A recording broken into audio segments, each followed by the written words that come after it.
Week 10 continues with the REDBLACKS and Roughriders from Regina, and it's been almost a full calendar year since Ottawa last won a game, 0-7 to start the season. And tonight it looks to end the drought against a short-handed Saskatchewan team that's missing some key pieces on both sides of the ball. Friday night football action here on TSN. Thanks so much for joining us. I'm Laura Dyken, joined alongside Enoch Mwamba as well as Milt Stiegel. So yeah, it's been an eventful week for both of these teams for two very different reasons. For the REDBLACKS, they said goodbye to their defensive coordinator Will Fields as well as receiver Gino Lewis. And I just mentioned for the Roughriders, the list of the walking wounded is growing and growing. Enoch, your key matchup for tonight's game. I'm looking at the Saskatchewan Roughriders, and I truly believe, yes, there's a lot of missing pieces for this team, but offensively, I think they'll take care of business. You got Trevor Harris, who's a constant on that side, and you got Duncan Bugsby, who's exploding this season and is kind of coming up to the scene, and you got also Johnson. There's a few pieces there, and I can't forget about Conley.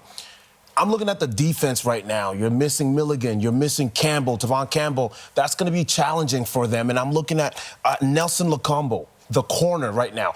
Jake Mayer, as much as we talk about the Ottawa REDBLACKS, he gets yards. He had 300, just over 300 yards last time he played. And so they have to defend properly as well. And I'm looking at the corner right now, Nelson Lacombo. He's got to step up. I'm looking at two matchups. Number one being, you talked about Will Fields, the defense coordinator being gone. New guy steps in, Jeff Reinebold. Jeff Reinebold's defense against Mark Mueller. We know Mark Mueller has a pretty great offensive mind, and if I'm Jeff Reinebold, if I know Jeff Reinebold, he's trying to put some pressure on him, so I'm looking at that. But also I'm looking at the Ottawa REDBLACKS offense versus the red zone.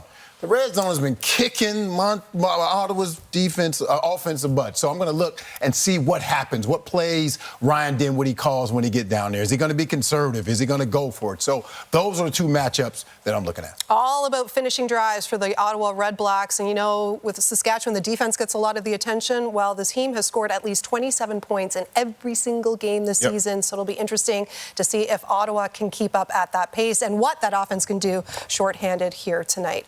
All right, well, let's head to Regina now.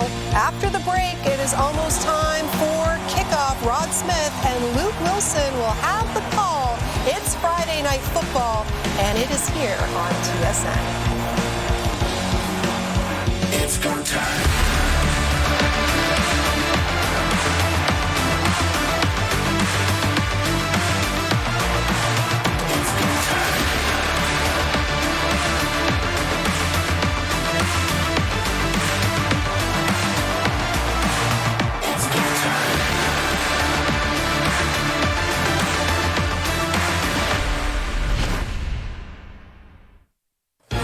Victor Lucas of Tisdale, Saskatchewan, this is your chance to win big thanks to Save on Foods' $1 Million Touchdown to Win. If a kickoff is returned for a touchdown, you could win groceries for a year.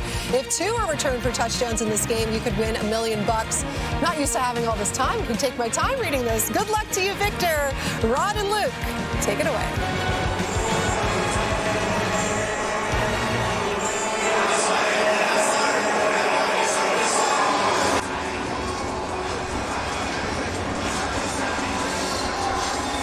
All right, Laura, on a beautiful summer Friday night in southern Saskatchewan, and the Roughriders are back home looking to tie Edmonton for top spot in the West, while the Ottawa REDBLACKS just looking for their first win of the season again here in Week 10. Now, Saskatchewan is a team that's pretty banged up, Luke Wilson. I mean, you look at the receiving core alone, no Kean Schaefer-Baker, no Sam Emelis. They're on the 6th game.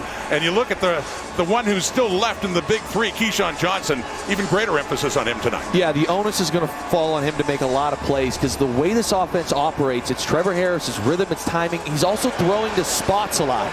So if your receivers aren't exactly where you think they're supposed to be and you don't have that chemistry, the offense is going to struggle at times. But on the flip side, if we go to this defense in the new change, I'm looking at A.J. Allen, because if Jeff Reinebold wants to know, a little insight of how things are working, he started for Saskatchewan last year. So with the defensive coordinator change Ottawa's made, I would definitely lean on that guy. Ryan Dinwiddie made some changes since losing to Montreal last week, firing defensive coordinator Will Fields and releasing receiver Gino Lewis as well. Corey Mace, who was once Dinwiddie's defensive coordinator in Toronto, now leads the defending Grey Cup champions off to another strong start at 5-2. These two teams met earlier this season 5 weeks ago in Ottawa. Saskatchewan won that one 27-22, and the Riders won the toss. They have deferred, and so Ottawa will take the ball first. Alex Hale to kick off for the 5-2 Saskatchewan Roughriders. Friday Night Football underway here at Mosaic in Regina. And on the return, Khalil Pimpleton being chased down.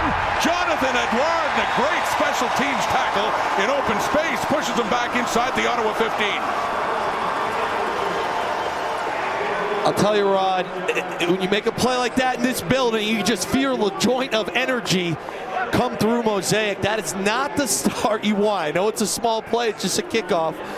But Jake Maier's got a long field here to drive. Now, he's been looking great, so I'm excited to see how they can operate, but he's got a tough task going against this defense. And returning to Regina, he was with the Roughriders last year. Got a Grey Cup ring as a backup to Trevor Harris. Facing his old team now for the second time since moving off to Ottawa. And running the football right away, it is going nowhere. Jameer Thurman is right in there, and Greg Bell. And Bell not averaging much heading into this game, nothing there. And this has been a problem for Ottawa. Their run game has been very, very tough. And you've got Thurman, he's a free hitter. This is your middle linebacker going right through the hole. I'm already starting to get fired up. When you call run play, you expect to have a man blocking Jameer Thurman. I feel for Coach Dinwiddie when things like that occur. Bell, who's averaging under 4 yards a carry, loses 3 there.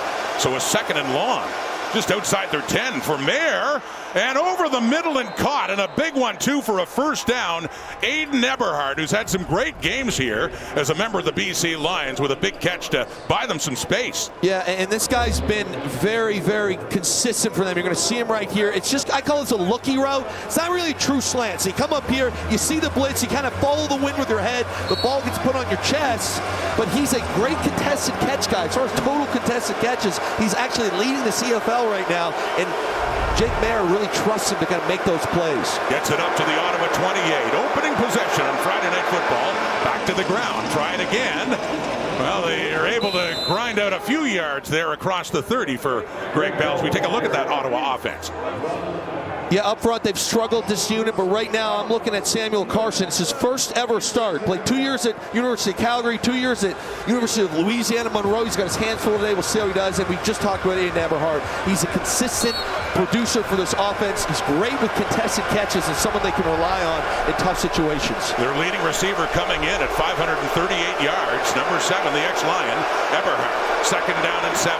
Mayer with time. It is caught, but it's short of a first down. Up around the 35 for Keelan White in his second year with the Red Blacks, but still a 3rd and 2, and the punting unit will come on. I'll tell you, Rod, early in this game, I thought potentially with the weaker O-line in Ottawa that Saskatchewan and Josh Bell would sit back and just rush for, and boy, was I wrong. Because almost every play there, they were bringing an extra guy, bringing heat. So clearly, Josh Bell, defensive coordinator for the Riders, sending the message that they're coming and playing downhill and firing guys all game. So it is Noah Getman to punt. One returner back for the Riders. That's Daniel Weeb, who took over after the injuries to Matthew Sexton and James Letcher. And Weeb, well, he goes to his right. And he cuts it up, and he's still got something going here. Nice return, Daniel Weeb, as he's finally pushed out of bounds close to midfield. His best return in his young CFL career. Rod, I'm going to reiterate it again. This guy is going to play with rhythm and tempo today, and I'm excited to watch it. And this guy, Trevor Harris, about to come on for the first possession, and the Riders in a 0-0 drive. Trevor Harris, 40 years old, and again, just not playing like it. And this is part of his 243-yard passing performance 5 weeks ago in Ottawa. Yeah, and I will say this. Obviously, a lot of people are not expecting much from Ottawa. When you look at these numbers, I called this game, Rod. It was one of those things where they did manage to get him out of rhythm, out of tempo at times. So you see that completion percentage at 72.7%. He is phenomenal at playing in rhythm.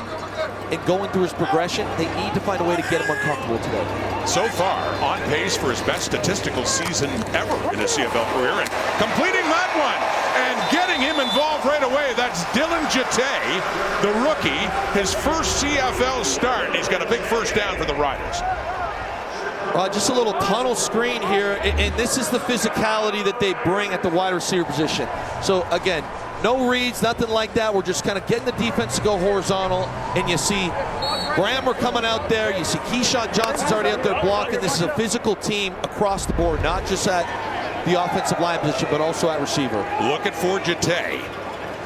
His first year out of Lévis, Quebec, and injuries to Kean Shaper-Baker, Sam Enlis, and here's another guy standing in nicely. Paulie Conley spins again on the hit.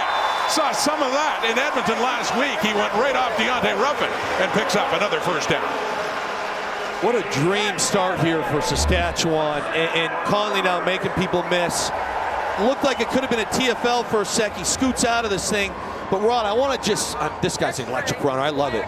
But I was worried this might be a letdown spot. You play Edmonton back-to-back weeks. Now you're playing a team that hasn't won a game, and certainly not a letdown right now. Saskatchewan moving quickly on 2 plays of the Ottawa 29. 0-0. Riders in scoring range, and Harris looking, end zone shot, and just a bit too far. Deshaun Mims, another one of the newer receivers for the Riders, just can't get to it. Second down coming up. This offensive line here, I love it. They're very physical. Jacob Brammer, to me, is 5th in the league right now, lowest pressure rate. He's a very, very aggressive offensive lineman, especially in the run game. And then we talk a lot about Keyshawn Johnson, rightfully so, with the injuries. But for me, Dell Duncan Busby today has got to be that safety valve. I keep saying this, Trevor likes to play in rhythm. If they take away Keyshawn, Dell has got to be in the right place at the right time. He had a touchdown 2 weeks ago against Edmonton. His other one came against the Red Blacks in Ottawa. Duncan Busby, we got movement there. Jelani Stafford, the hard count by Trevor Harris, and flags all over the place. And some finger pointing as well as to was there movement by the Riders or just an offside for Ottawa. They came back to the single. Hey, he's flipping. You gotta watch that.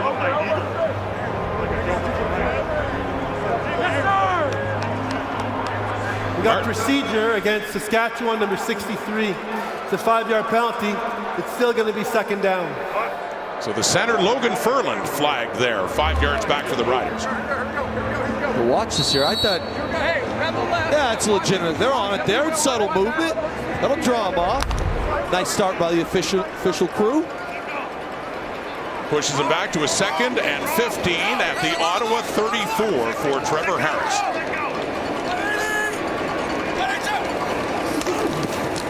Four-man rush completes that pass. Another one for Dylan Jete. Getting him involved early. Not quite enough for a first down, but he gets down close to the 20. And a 3rd and 2 coming up. And we got some size coming out, including the quarterback, Tommy Stevens. Rod, I get it. You know, we've seen the numbers. We've seen the success rate. With Tommy Stevens, I like this. You're being aggressive. You're trying to set the tone. Well, he's absolute money from 1 yard or in. This is a 3rd and 2, but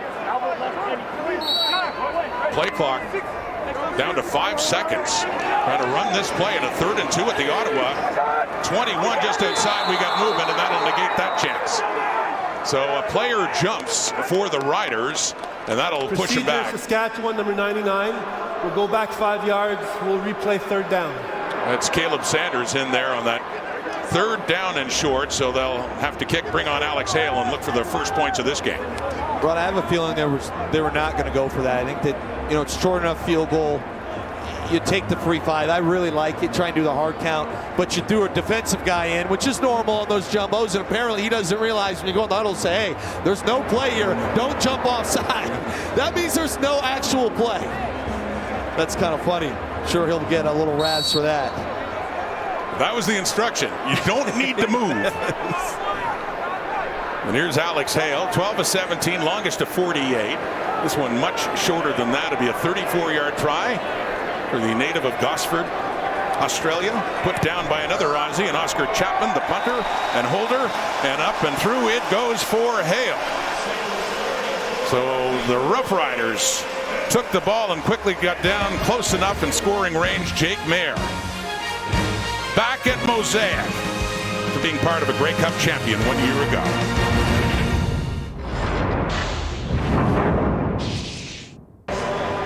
Remembering Jake Mayer was with the Riders last year. Before that, though, with the Calgary Stampeders, enjoyed a lot of success, Luke, against the Roughriders. You said it. I saw this, most wins versus any opponent for him, and I thought earlier in the year he played well against this defense. Now his work is cut out for him today. It would really help if they could get even a little bit of help in the run game. But Jake has played better football every single week, and I expect him to continue that trend today. They can move the ball. We saw that even against Montreal last week. But when they get down into the score zone, it's a problem. That's a problem there. It goes off Khalil Pimpleton, and the Riders have it. Picked up by Antoine Brooks after the fumble. And what else can go wrong for Ottawa? Saskatchewan will take over just outside the REDBLACKS 20.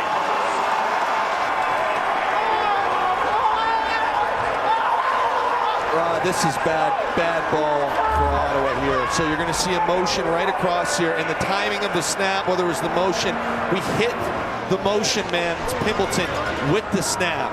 And again, you go back here, and I think to myself, and I know I'm being critical, Rod, but when you're playing in Saskatchewan against the defending Grey Cup champs, in the first drive of the game, you don't block the middle linebacker on an inside zone play. In your second offensive drive, you snap the ball off a motioning receiver. You cannot expect to win football games.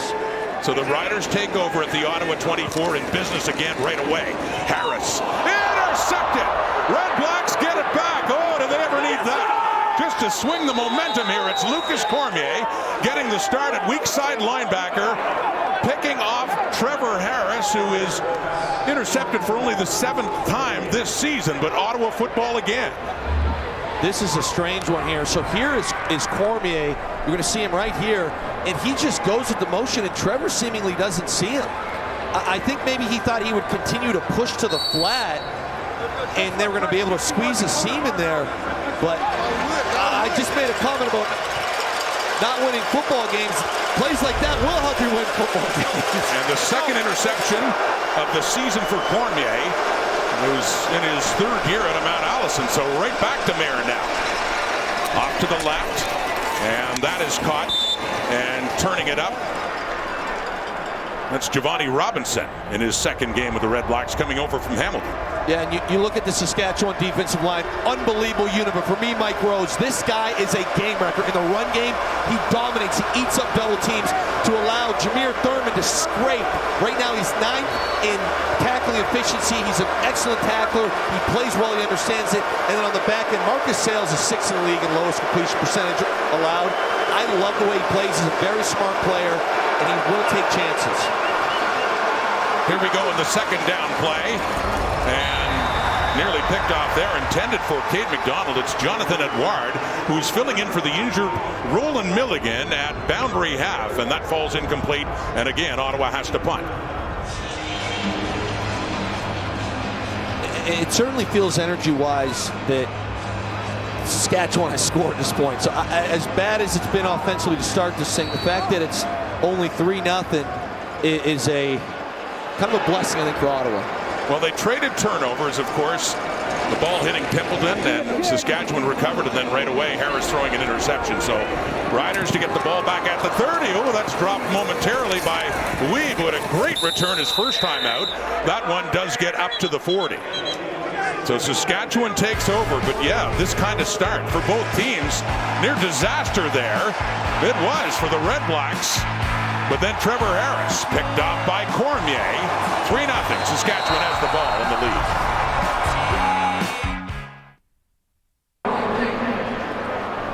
Jeff Reinbold, well, you can't see him right now, just in behind. Reinbold taking over as the defensive coordinator this week, Luke. Been a coach in the CFL many, many years. Hasn't been a DC since 2012 with Montreal. Yeah, and they've had a tough start on defense this year, you know, and you look at this D-line right now, they need to generate pressure. They got 8 total sacks this year. They're just dead last. I look at C.J. Rivas at the Sam linebacker position. I would send him a lot. He's a great pressure guy, and on the back end, Chad Kuba's in his first start, coming in for Shakur Brown. See if they target him or how he does today. Be an interesting matchup. Quick handoff to Quali Conley, who spins that time, but he cannot get away from the grasp of Demario Houston. So a loss of a couple of yards for the Riders and a 2nd and long ahead. Nice play by the boundary corner here. Coming in, he's right on the edge. There he is. When your boundary corner is defeating an extra lineman, gets flat there, makes a play on a good running back. That's some bonus work right there, Ron. When your boundary cornerbacks defeating offensive linemen on the line of scrimmage, making a play, you're pretty happy about that. That's the rookie Darius Bell who was out there on Houston, and Houston got by him. So 2nd and long, Harris. Off to the right, caught underneath, turning it up. Good yardage and a 1st down. That's Deshaun Mims. Another one of the young Rider receivers getting a big chance now with the injuries to Schaefer Baker and Emilus. Rod, this is the stuff that I think drives you a little nuts if you're a Red Blacks fan. You make a great play on 1st down. You got him in 2nd and long, and it's a pitch and a catch that turns into an explosive play. They're on the other side of the field. You like to see them make it a little more difficult than that.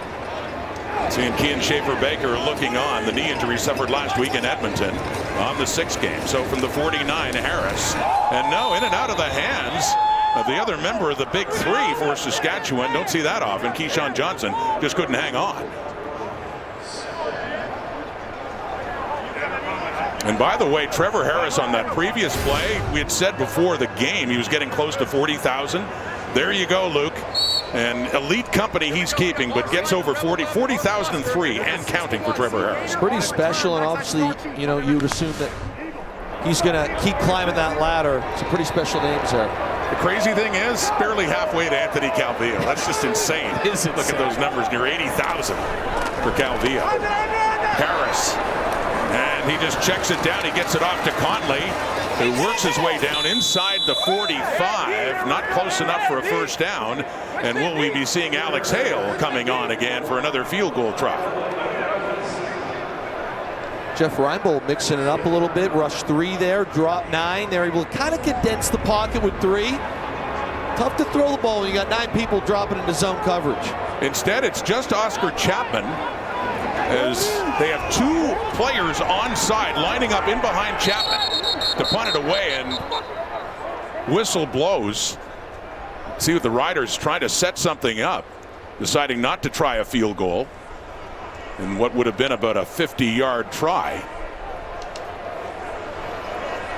But yes, 2 players lining up onside. Jonathan Edouard, one of those, in behind Chapman.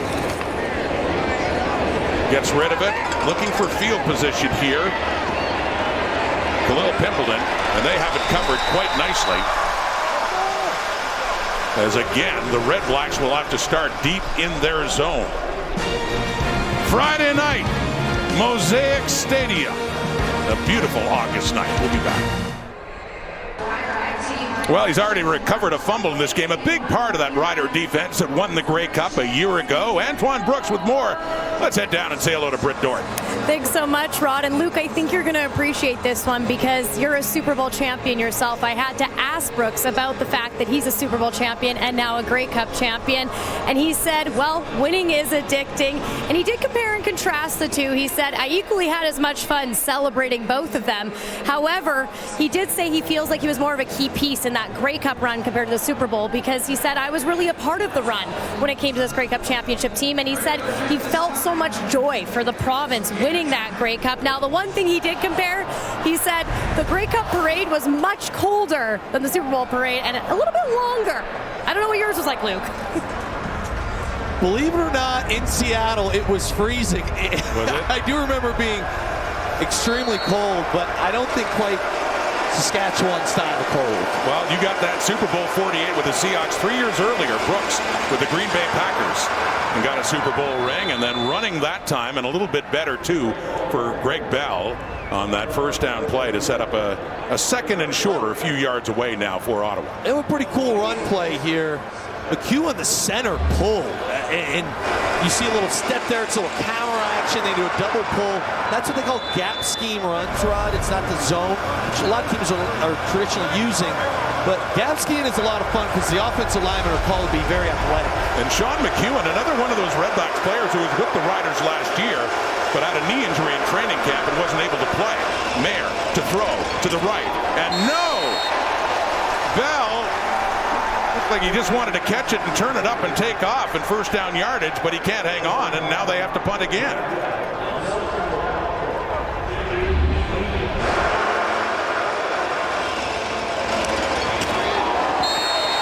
That's a big hit. I mean, I wanted you to hear that at home. That's away from where we're calling this game, and it felt like it happened right in front of me. You could hear that thing. Nelson Lacombo getting the start at field corner for Tavon Campbell.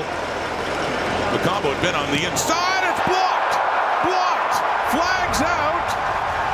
Saskatchewan football and a parade heading towards the end zone.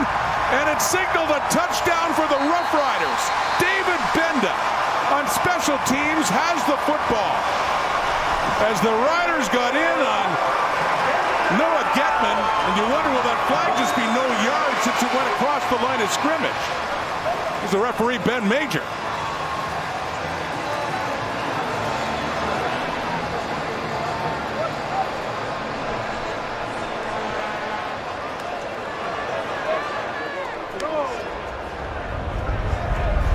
We have unnecessary roughness against the long snapper, Saskatchewan number 95. This is a 15-yard penalty applied from the point of last scrimmage, and it's an automatic first down for Ottawa. So that's a bit of a change and turn of events here. Instead of a Rider touchdown, the unnecessary roughness on the long snapper, Peter Adji. So here's your long snapper. They come right downhill. It's absolutely drilled.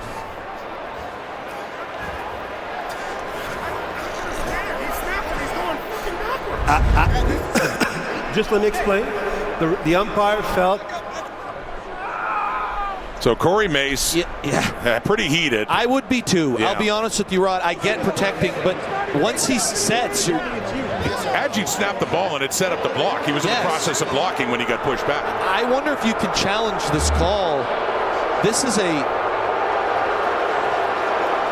So you have to protect the center. So part of what happens here is, well, the long snapper's head is down. He needs to be protected. But once the head is lifted. That was the spirit of the rule. Yes. Protect them when the head is down and they can't see. This is a major play, a major call. I understand why Corey Mace is upset here. Well, it was Devin Adams that got flagged for it, charging over. But as said, Peter Adji had snapped the ball and had his head up, trying to engage in the block.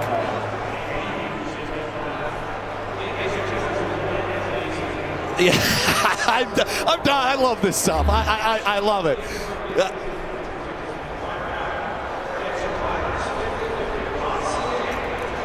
I guess it's close on that look. You know, we kind of had the punter there.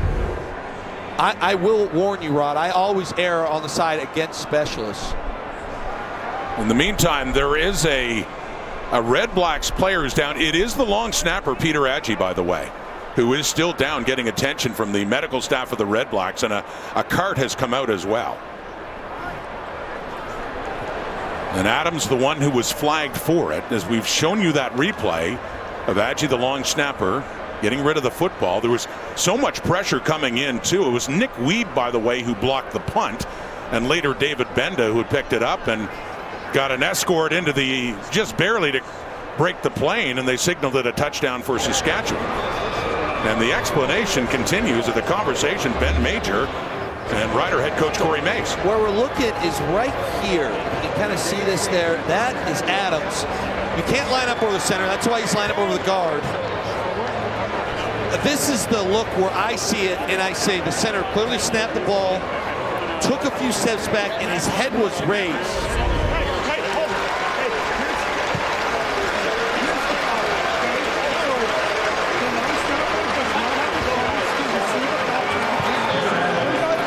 So Adji is up in his 5th year out of Queens. Started his career with Edmonton and been with Ottawa for a few years now, but slowly with an escort heading off towards the Ottawa dressing room.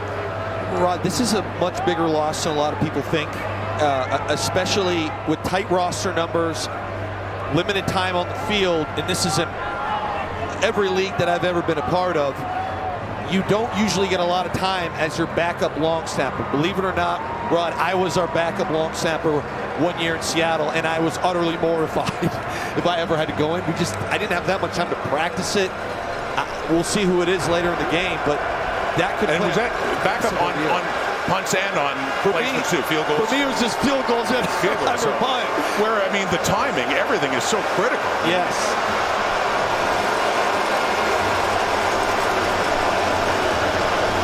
So as it stands, instead of having to punt it away, and what looked like another disaster for Ottawa, they still have the football on the 15-yard penalty against Devin Adams.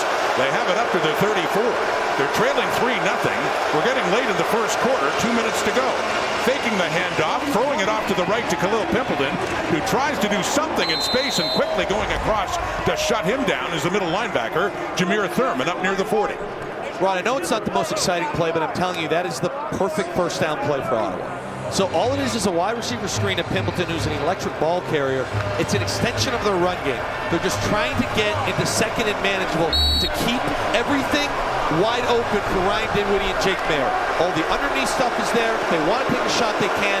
They would love to have that on every first down. Fans here at Mosaic still incensed over that penalty call before. 2nd and 5. Mayer to his left. It's caught. It's a first down. It's Pimpleton again. Up near the 50. Working Khalil Pimpleton into that offense. One of the combined yardage leaders in the CFL, of course, for everything he does in the return game as well. Every time Pimpleton touches the football on offense, you just feel like he's a split second away from breaking one and going the distance. Even there, just a pretty casual first down, but almost spins out of the first one. He's such an electric player with the ball in his hand. He heads off. They're up to their 49 now. This crowd's still fired up with that Red Black offense on the field. Under a minute to go until quarter time. Handing off. Greg Bell, left side, picks up a few. Down to about the 52 of Ottawa, and a 2nd and long coming up. Again, a struggling run game. By the way, Anthony Gosselin, their fullback, is their backup long snapper. If you're wondering, assuming Aggie cannot come back right away in this game, if they're faced with the need for a long snapper on specials, which they might be a play from now, on a 2nd and 8, late in the first quarter. 4-man rush. Mayer with time. Off to the right. It's caught. It's near a first down in the Rider 50 for Keelan White. And a big first down it is for Ottawa with a 2nd to go until quarter time. Really nice adjustment here by White. You see him right here, and he's not a crazy route or anything, but I want you to watch at the top of this route. Just kind of settles in here, has to work back, and then uses momentum to eat the hit. Get a first down. Nice job. Well, this is the most the Red Blacks offense has had it going in this game. In Rider territory. Play action fake and completed 2 and backtracking, but turning it up for another first down as the Red Blacks offense has something going now to head into the 2nd quarter. Pimpleton again. And to think of where Ottawa could be in this game after the turnover, that long snap hitting Pimpleton, and then the roughing call against the Riders that negated a touchdown. We got a game here, 15 minutes in. Ottawa football. Saskatchewan leads it 3-0 after 1. Friday Night Football Mosaic, and hey, you know the old saying, it could be worse. Things have been bad for the Red Blacks, Luke, this season. It certainly could have been worse in that first quarter for Ottawa. Absolutely, and the big one was the interception against Trevor Harris. Cormier made a nice job there kind of settling into it, because I do think that if this game gets to the point where it's a 2-possession game in Saskatchewan's favor, I don't think you can hold up, Ottawa can, if they're forced to push the ball down the field. So I worry about that. That was a massive play. And, you know, Jake Maier can continue this drive here. We might have a nice tight ball game in the second quarter. What a momentum swing. It looked like on special teams the Riders would have a touchdown on a blocked punt, but that roughing penalty that it seems fans here are still buzzing about it has turned things around. New life for Ottawa. Certainly was a fortunate call, but Ottawa's taking advantage at the moment. So another catch for Khalil Pimpleton has given them a first down. He's got 3 catches for 28 yards now. In the Riders zone, Aiden Eberhardt has another catch on the night and wrestled down there by Marcus Sales, but about the 32 of Saskatchewan. Again, Rod, I know it's boring, but this is the perfect first down play for them because they struggle to run the ball. It's a full RPO, run-pass option. You have 2 pullers, so it keeps everybody tight. You have to respect the run, even though they struggle at it. And you get your 6 yards of first down, keeps the playbook open. It allows Jake to throw the ball quickly on his first hitch. I would look for them to consistently try and get that done on first down. And this is the 10th play of this drive.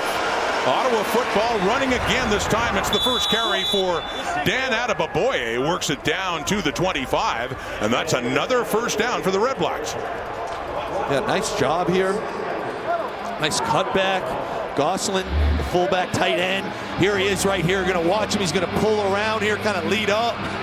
Little fullback action. Here he goes. Counter step in the backfield. We lead up on Thurman, eat him up. And we got ourselves a first down.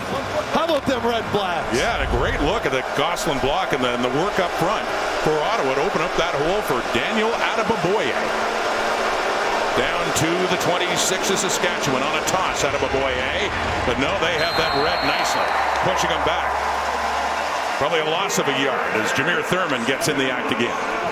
When we watch Thurman here, he does this on film all the time. He just understands the defense, how it works, what it's supposed to do. This guy comes flying. Okay, he defeats a block, a pulling backer on this play. It was really quite nice. Here he is right here. You're just going to watch him. So they go down, he triggers. There's his key. He knows an O-lineman's coming to get him. Sheds it. Makes a nice job. Finishes the play. Second and long. 2nd and 12. Specifically after that loss of 2. Throwing inside the 5. Eberhardt. Aiden Eberhardt. And no signal for the touchdown. He got close.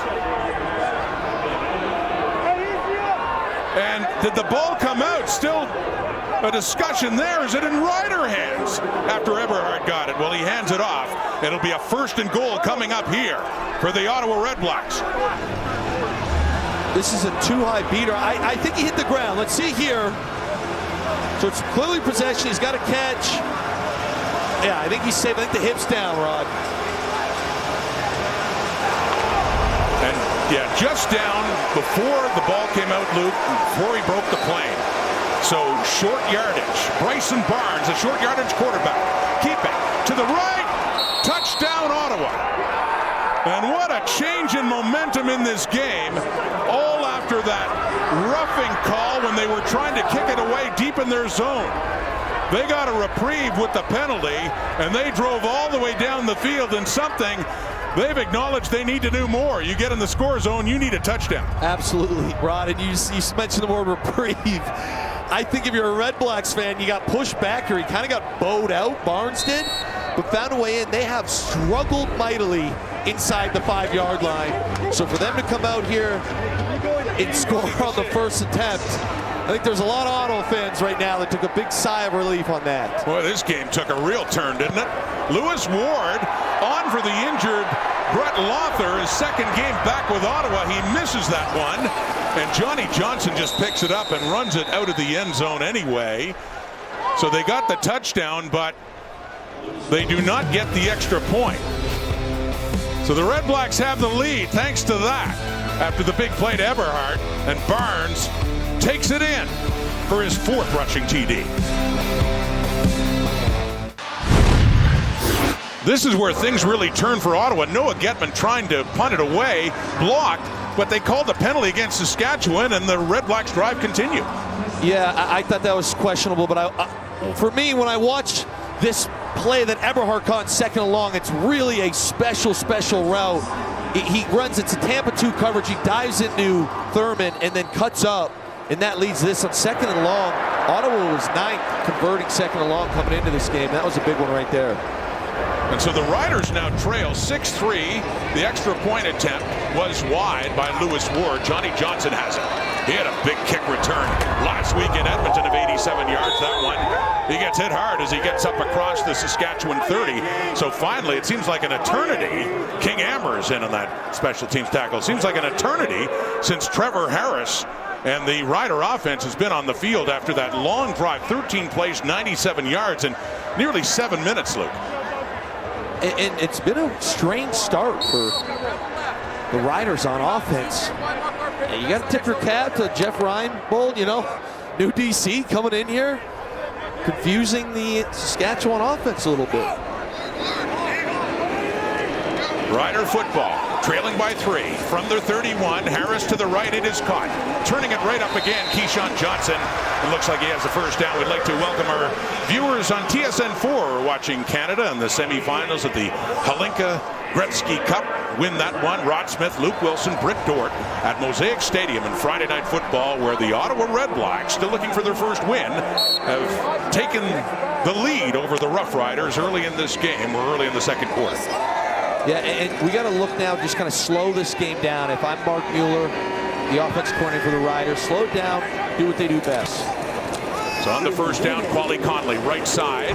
It's up to around the 45. Conley getting his 4th CFL start. Once again, filling in for the injured A.J. Ouellette. One of the things that I love about Mark Mueller and his game planning and how he calls the game is he's extremely aggressive. And I find that he just does things in the right moment, when to kind of take a risk. I go back even to last week, late in the game against Edmonton, second and long to close the game out. He called a draw play. You know, and it worked. There's explosive play. He always seems to have a trick up his sleeve. I really enjoy the way he calls football games. Conley got 3. It's a 2nd and 7 now for Harris. What's the call here? Off to the right and a bit too far for the intended receiver, Del Duncan Busby. So with that, after that long Ottawa possession, the REDBLACKS about to get the ball back as Oscar Chapman has come on now to punt it away. And you saw a little look there at Trevor Harris.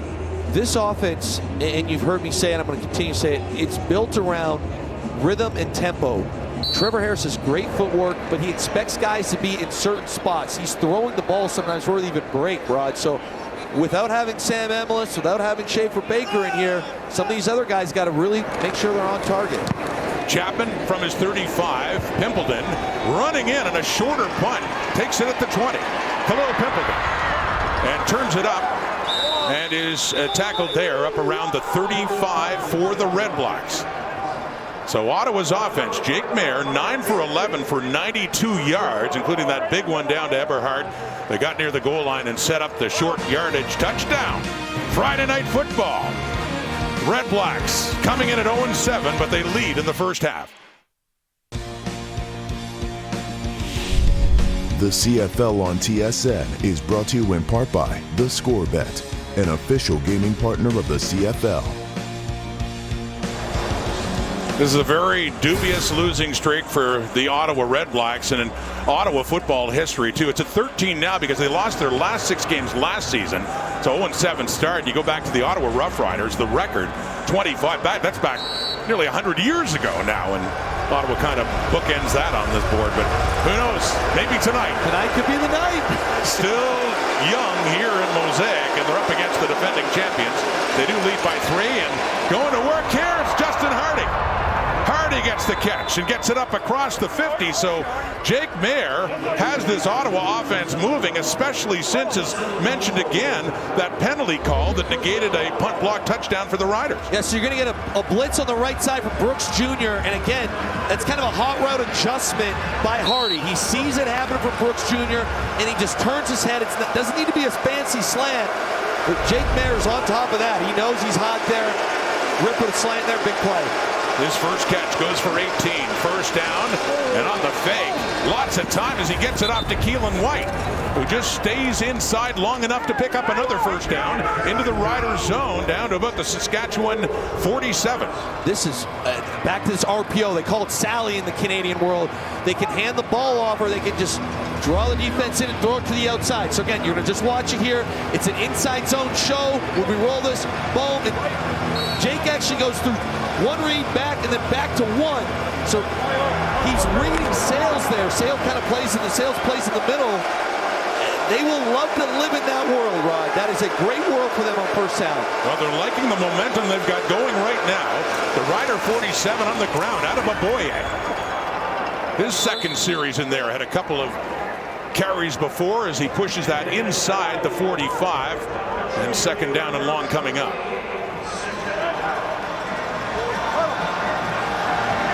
I tell you, Luke, we dwell on the injured receivers for Saskatchewan, but they're missing two big names in the secondary.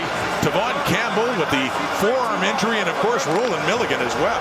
Yes, and you miss those two guys, and one of the things I believe Ottawa has a ton of is talent at the wide receiver position. It is a big ordeal. Second down and 8. Mayer steps up with time again. Tosses it. Open receiver and caught inside the 30. It is Keelan White again with his fourth catch of this game. And here come the REDBLACKS again. Try to tell it's a weak spot of Jake Mayer's game. Extending plays. They call that off schedule. Certainly wasn't there. You know, we flashed that screen up, Rod. Talk about the losing streak. They get a bounce earlier. Obviously a lot of game to play right now, but Jake Mayer looking pretty smooth at the moment. They spot the ball at the 26 of Saskatchewan. Mayer 12 of 14 for 140. REDBLACKS looking for more, swinging that one out to Pimpleton and puts his head down, but no, he is back at the 29, lost yardage on that first down play for Ottawa. And this is where it just drives you nuts. Can we talk about this RPO? You heard me, we're just trying to extend the run game, and then you come out here and Fields, the halfback, blows up the receiver trying to block. And now on a play where you should bare minimum have 3 to 4 yards, you're staring at 2nd and 14, and you need some magic from your QB here. That's 4 yards the other way, back to the Saskatchewan 30-yard line now.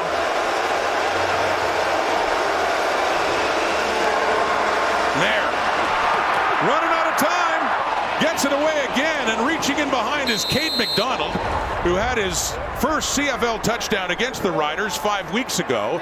Gets that back close to the 20, but still a 3rd and long ahead for Ottawa. Nice catch, though. Hey, you know, makes the field goal a little closer. A pretty nice catch right here. Well, forgive me, I said field goal. Ryan Dinwiddie got the offense out here. We saw this from Ryan Dinwiddie last week against Montreal, but that's when they were behind a couple of scores. They're going for it. 3rd and 4 at the Rider 20. The throw underneath. He had an open receiver, 2 in McDonald. Down around the 2, but he couldn't get enough on it, and it falls short, incomplete, turnover on downs. And instead of kicking the 3, they give up the football. The Riders still down 3 as they'll take over. Jake Mayer, gutsy call on 3rd down. Pressure coming, couldn't get enough on it.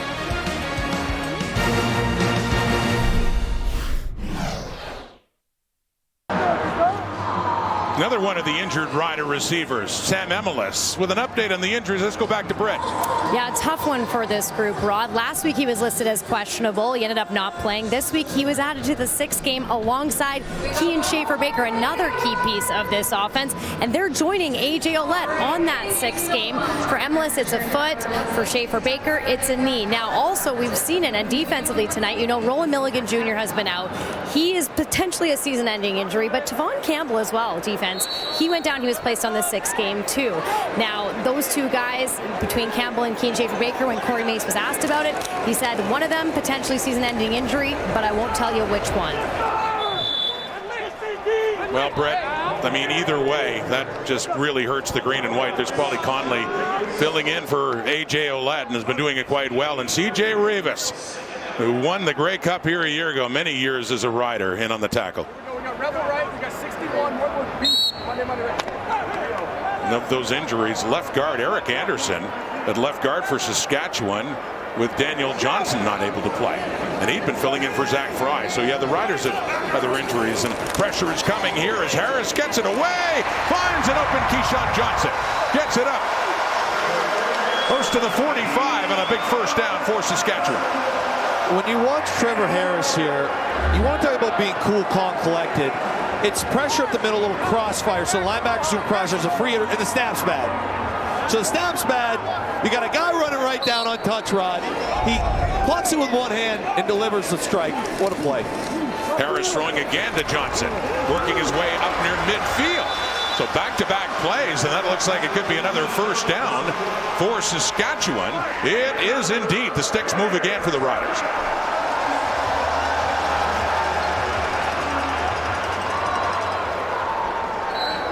Harris working quickly across midfield to the Ottawa 54. Again to Johnson, and a few more yards there, working about the 47. And Rod, I get it. You know, you're showing Mark Mueller here. Obviously, this rhythm is a lot better than what we've seen all game, but I think he's coming out saying, hey, I'm going to the guy I trust, the guy I know. Let's call some plays for Keyshawn Johnson here, and he's on it.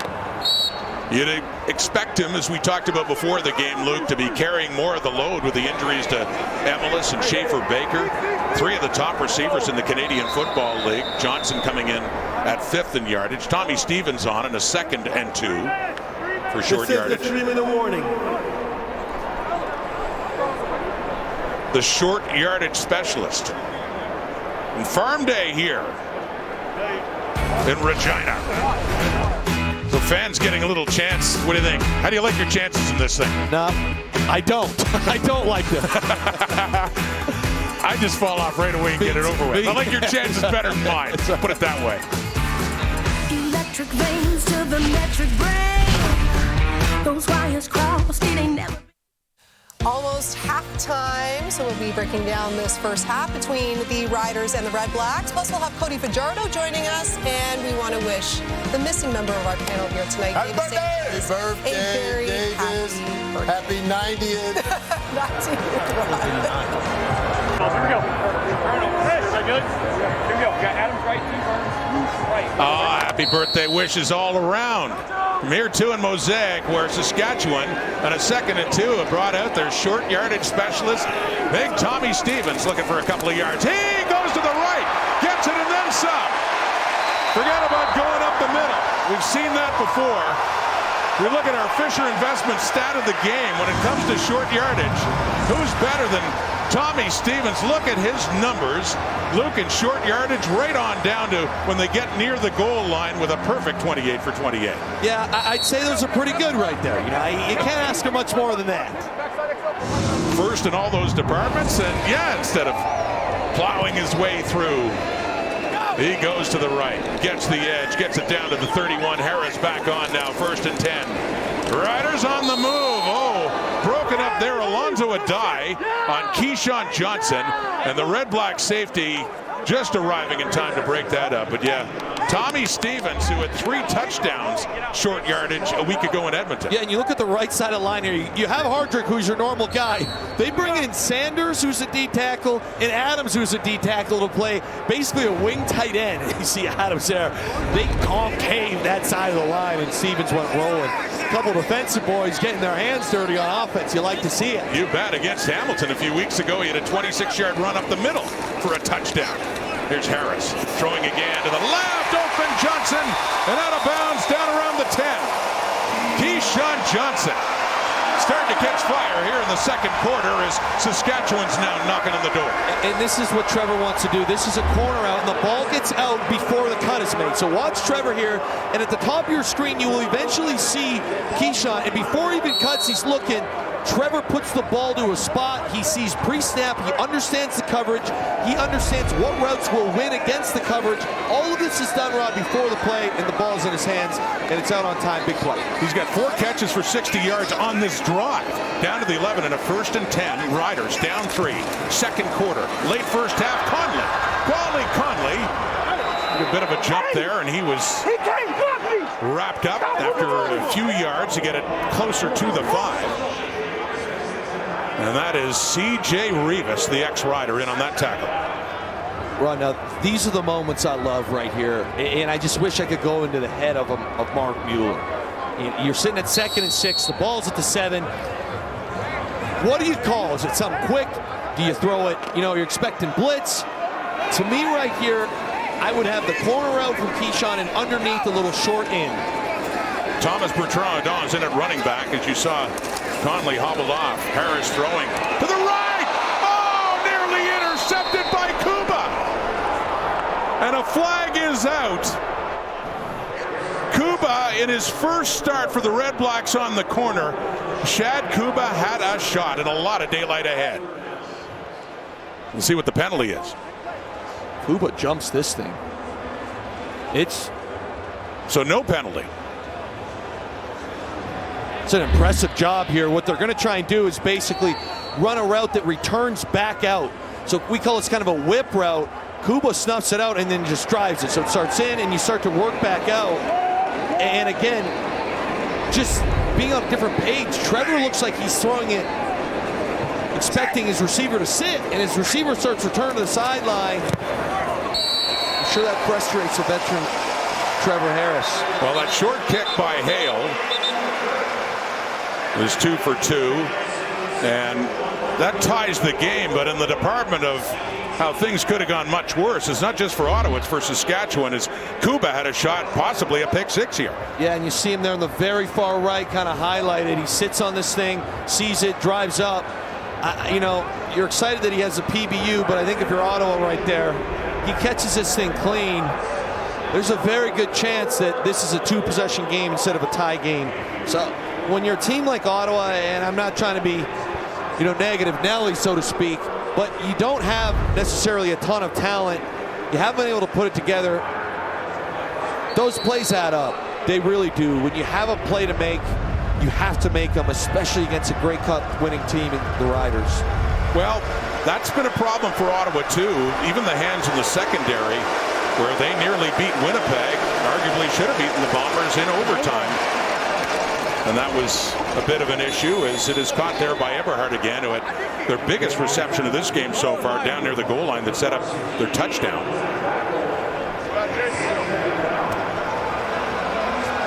Really nice job here by Eberhard. He's not first in progression, so you're going to see him sit it down at the top. See how he's working back here, Rod? That's why he gets a catch. He knows he's not first in progression. Jake Mayer was working the left side of the field, came all the way back. That little detail, it secures the catch for him. 1:47 on the clock until halftime. Ottawa certainly demonstrated they can move the football. And need to quickly here to set up more points before they head to the dressing room. That is caught just across the 50 and right around first down yardage for the Red Blacks. Eberhard again. I'm telling you, Rod, it's a skill. It's a skill. Jake Mayer right now to be able to sit in there. And what I want you to watch is his head here. When we roll this, see how he's looking one way, and to sit back in here, he looks left, he sees it's not open, and to have the ability to go through 2, I believe that's his 3rd read there, deliver the ball in a tight window. Nice work. Mayer to throw again, deeper to the right, and no. Intended there for Khalil Pimpleton. Jonathan Edouard in the coverage who went up for it as well, but just a little bit too high for Pimpleton to come down and stay in bounds. A heck of a throw and catch. They don't count, but my goodness. I mean, wow. Oh, that is so close. Whoa. That is so close. See the toes touching just as the ball was coming in. That's an amazing catch by Pimpleton. Wow. Another look at that.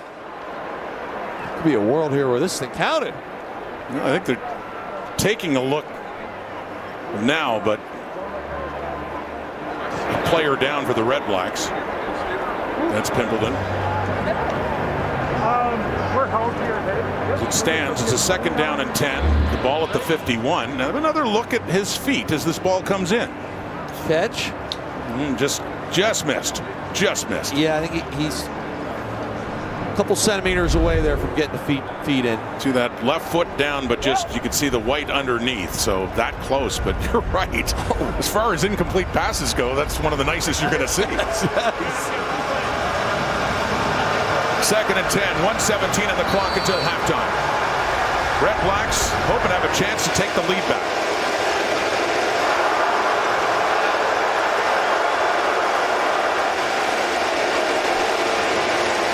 Another 4-man rush. Mayer unloads down the right again, but no. Closest to it is Marcus Sales, and a flag is out in that area down the right side, down the rail where Mayer was putting it, and too far even for Sales, and this could be a very big flag here.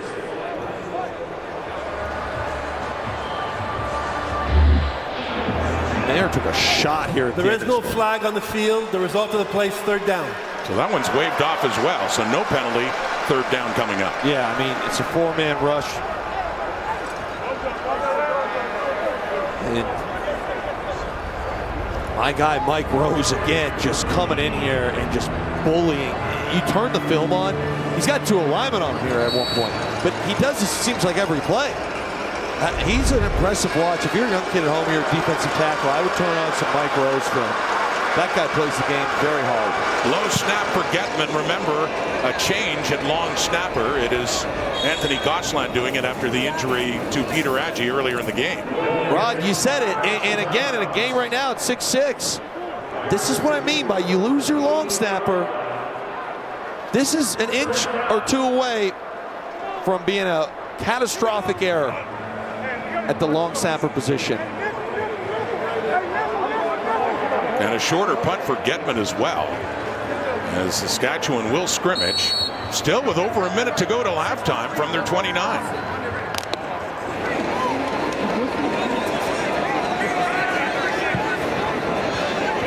So will the Riders have a chance to break this tie before the half? Here is Harris. Wide open to the left. Keyshawn Johnson turns it up, gets the midfield and out of bounds with 59 seconds to go. It's a busted coverage. This is something they like doing again. It's the corner out by Keyshawn, and they run a short in underneath of it. And Ottawa, again, 2 guys on the same page. Both defenders are in the same zone, and all of a sudden, the best receiver on the field tonight for Saskatchewan is wide open and has a massive play. And a great second quarter so far for Keyshawn Johnson when they need it. The Riders at the 51. They spot it. Harris steps up. Doesn't run often, but he does run there, and his old teammate A.J. Allen to wrap him up, and another flag is out in the Red Black secondary.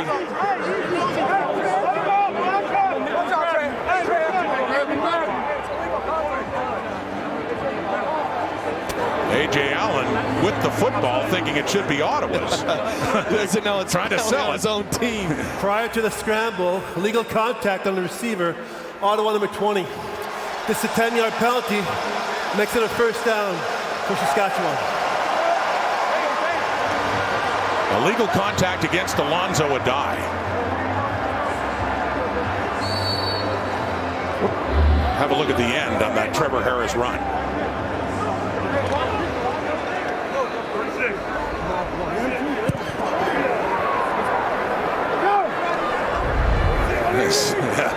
A.J. Allen just trying to wrestle that ball away. Moot point, penalty Ottawa. Drive continues. No, Johnson couldn't continue that great second quarters. That one's into the hands, but it heads down incomplete.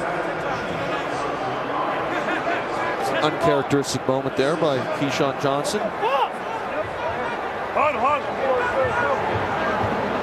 And so instead, 50 seconds, still plenty of time. And a 1st down away, no more than a legitimate field goal shot here for Alex Hale, who has not had one over 50 yards in this his first CFL season, has had a 48.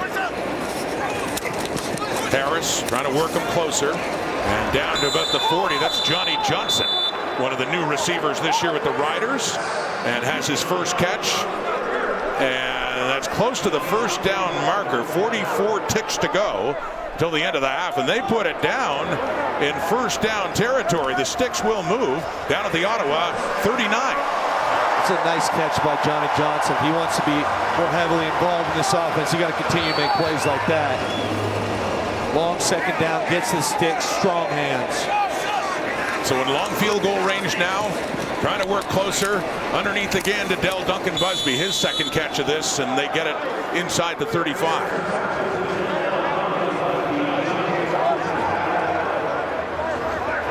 And still plenty of time to think end zone, 32 seconds. The ball is put down at the 32. Yeah, and they did win the toss and deferred, so they will get the ball back. So here come the Riders now. Four-man pressure.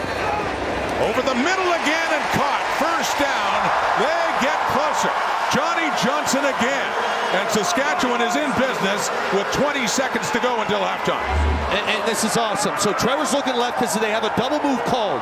So they're trying to get a double move here, and it's not there. And again, it's like a computer. Boom, it's not there. I got to get to my third read. Delivers a strike. First down. Quickly getting another play off.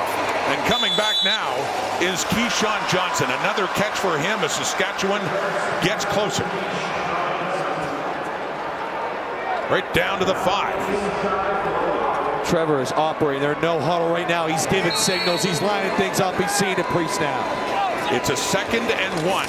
10 seconds. End zone! Touchdown! And it's kind of fitting who gets it. The member of the Big Three who could play tonight, Keyshawn Johnson, has Saskatchewan's touchdown.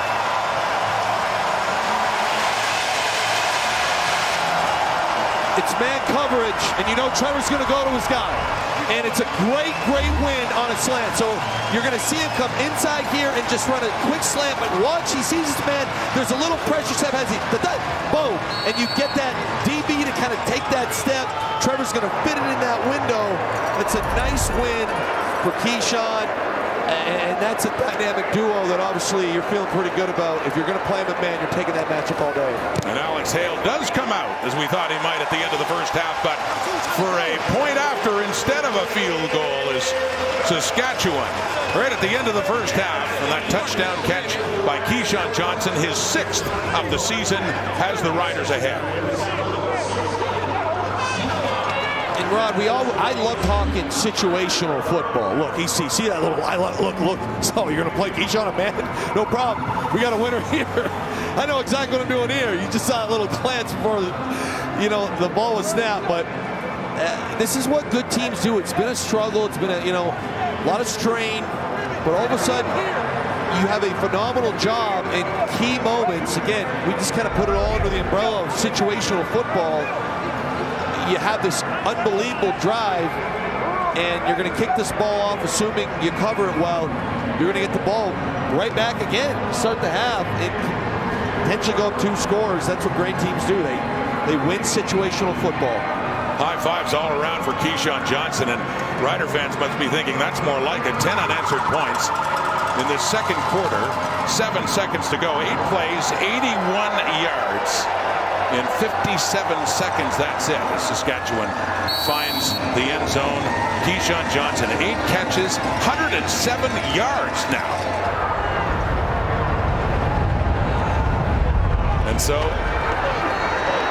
it is Adeboboye on the kick return as the clock counts down to zeros. Well, Ottawa had the lead. They got some breaks. They got in front.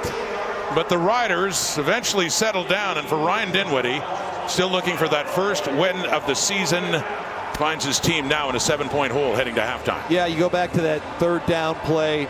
Ottawa doesn't execute on a wide open man. And on the flip side, Saskatchewan has Keyshawn wide open. They do execute. It's a big play. It was a quieter first quarter for Keyshawn Johnson, Luke, but in that second quarter, time after time, Trevor Harris looking to him, and ultimately, as mentioned, 8 catches for 107 yards, including his 6th touchdown of the season. I think Mark Mueller said, all right, we're going to go to what we know here. And we'll go down to Keyshawn with Brett. Keyshawn, I know there's a few key pieces missing on your offense right now. Just how much did you embrace that role, trying to be a key piece for this group and for the other guys? I'm just trying to be whatever my team needs. A few plays out there that I left out there, we can't let those happen because it's a good football team that we're playing against, and all the plays are going to come down.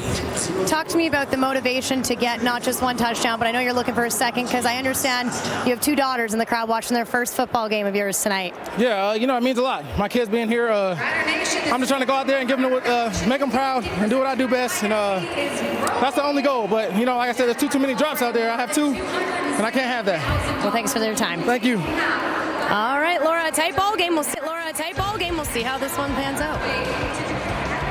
All right, Britt, we are Bud Light at the half. And yes, thanks to that 8-play, 81-yard drive, it is the Saskatchewan Roughriders taking the lead into the break. And gentlemen, I know not a lot of big plays. I don't want to say exciting plays, because we saw a lot of wacky plays, including Khalil Pimpleton kind of getting stuck there on the snap. But it was the play at the end of the first quarter where it was the unnecessary roughing call on the long snapper and all that situation that led to Ottawa's first touchdown and the only touchdown they scored in this game. Yeah, I mean, the unnecessary roughness.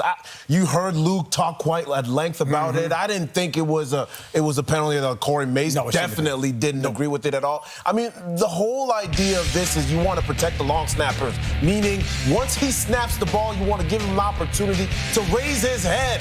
And when you watch this play, it looks like he did raise his head, took a couple steps back even to set, and then he got hit. I mean, at the end of the day, we're playing football. You got to let him play. I didn't think that was a penalty at all. And it was a crucial penalty because it led to a touchdown right after. Yes. First of all, let's hope Peter IG is better.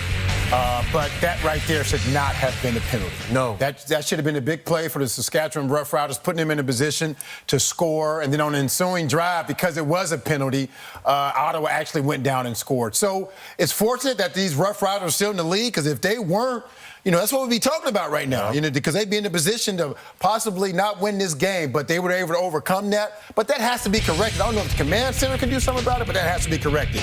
And this right here, Ottawa has to correct this defensive play. This is cover 0, if I'm correct, but what do they have, Enoch? They have guys sitting in the middle of the hole? No man's land. If you're bringing pressure, you got to commit to it, and that's the whole defense. I'm looking at Aaron Casey right there, and that's a defense. And again, it must be the fact that you got a new coach in the middle of the season and you're implementing a style of defense that you didn't necessarily go over the details of it. So if you're bringing pressure, bring pressure. You can't have anybody in no man's land. Yes. And you guys said that made that look easy, but that wasn't our Bud Light easy call of the first half. That was courtesy of Aiden Ederhart. 5 for 5, caught all 5 of his targets in the first half for 59 yards. 27 of those yards coming right here, setting up the REDBLACKS on the one. Bryson Barnes able to punch it in. And 13-6 is where we stand. And just a reminder, we've got Cody Fajardo coming up after the break as we start to look ahead to that Elks game tomorrow. We keep it moving because it ain't no stopping. Let the games begin. And we ain't stopping till we finish. It's game time. Time to handle business. We're coming to win. Because runner up is not an option. We keep it moving because it ain't no stopping. Let the games begin. And we ain't stopping till we finish. It's game time. Time to handle business. The final 2 games of the week come your way tomorrow. Yes, we've got a doubleheader, and kicking things off, that marquee matchup between the Elks and the Owls, and then it's the Kitty Cat Bowl. Nathan Rourke set to return. He's missed his last 2 games because of that shoulder injury. All gets underway at 3 p.m. Eastern Time. Top team in the East going up against the top team in the West. I don't think it gets much better than that. But we want to hear from one of the quarterbacks that'll be featured in that big game on Saturday, and taking a little bit of a break from the preparations for those Montreal Alouettes. We're happy to welcome in Cody Fajardo, the starting quarterback for the Edmonton Elks. Cody, we know why we're excited for the game on Saturday. What makes you so excited for this matchup? I mean, there's a lot to be excited about. I think you got 2 high-flying offenses, 2 defenses that take the ball away. And special teams and physicality, that's what this game's going to be. It's going to be a slugfest. We were able to get the best of them in overtime at our place, and so I know they're fired up to have them, us here and hosting us. But guys are fired up, and we're excited to play this opportunity. I told the guys throughout the week, this is kind of like a mini playoff run where you play the Saskatchewan Roughriders in a Western final, and then you go out and play Montreal in the Grey Cup. So for our young guys, this is a good opportunity for them to get some big games played. Yes. Cody, take us behind the curtains and talk to us about your approach as a team. You guys have so much talent, specifically offensively speaking. You have a guy that's super capable in Justin Rankin. You got a great backup in Javon Lee, got a running back. And then you have you as well, somebody who's been there, done that, and who has the ability to put up 500-plus yards as well. I want to hear from you. What's it like having to, I don't even know, do you suppress your abilities, or how do you gauge when you walk into a game? Do you say, hey, I'm taking over this game, or, you know, how do you approach that offensively? Yeah, that's a great question. I think what shows our strength offensively is we will win games in multiple different ways. If we got to run the ball to win, we'll do that. If we got to pass the ball to win, we'll do that. We have a lot of selfless guys on this team, including this offense, where, you know, we've had some receivers not touch a ball for the first 3 quarters. Game-winning drive, I think a TJ in Winnipeg, he catches like 4 or 5 after not touching a ball for like 3 quarters, and really big opportunities to get the ball. And nobody's complaining. Nobody's saying, hey, give me the ball on the sideline. Like, just a lot of guys who trust the process, trust what Jordan's calling upstairs. And we, like I said, we can beat you in multiple different ways. And that's what makes this offense, I think, one of the best in the CFL. Cody Milch-Steagall here. First of all, thank you for joining us. And I have a 2-part question. First question being, stats-wise, your best year came in 2019. You threw for over 4,300 yards and 18 touchdowns. But this year, you're on pace to throw for almost 5,800 yards and 32 touchdowns. What changed? And my second part is, the last time you two played, again, you played against Montreal, you had the game-winning touchdown. And when you crossed that goal line, it felt like it was personal. And I know you're all about business, but when you play the Montreal Alouettes, and I want you to answer this question like your kids are watching. You can't lie. Is it personal when you play the Montreal Alouettes? Shoot them straight, Cody. Answer those 2 questions for me. No pressure. Absolutely. I'll start with that second one. Bill, I played for 5 teams in this league. Everybody, it's personal for everybody at this point. That's a good answer. You know, everywhere I've been, I've pretty much been shipped out and had to prove myself somewhere else and win somewhere else. And that's just been part of my career. That's just who I've been in this league. And if you don't want me here, I'm going to go somewhere else, and I'm going to prove to the league over again. And I'm going to prove to the league over again. So I play with the chip on my shoulder. But, yeah, it's really exciting just to be a part of this offense and be with McSimic for my second year. Last year was incredibly hard for me as a backup, being thrust into that role where the offense was more tailor-made for Trey. And then Jordan and myself were trying to figure each other out through games that we have to win. We were like so behind the standings. It was like win now, but there was no time to kind of figure out each other. We were really figuring out through fire. So having a whole offseason to kind of sink my teeth in this playbook, sit down with Jordan and talk about my likes, my dislikes, how he calls plays, how he likes to call certain plays, certain concepts.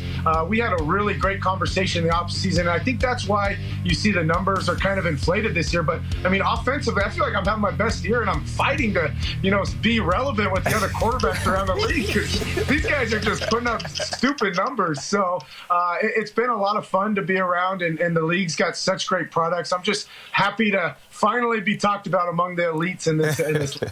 Got 2 more numbers before we let you go. I'm sure you don't need a reminder of this. You are 5-1 against your former team, the Montreal Alouettes. I know you'd like nothing more than improve to 6-1 after Saturday's game. Cody, we appreciate it. Have fun on Saturday, and we will definitely be watching. We appreciate you guys. It's going to be a great CFL game, and I think it's one of those games that whoever has the ball last, that's who's going to win the football game. Thanks for having me. Thank you. Yeah. Again, that kicks off our doubleheader, 3 p.m. Eastern time tomorrow. Meanwhile, back in Regina, the sun is setting. Teams leading at the half, 28-6 this season.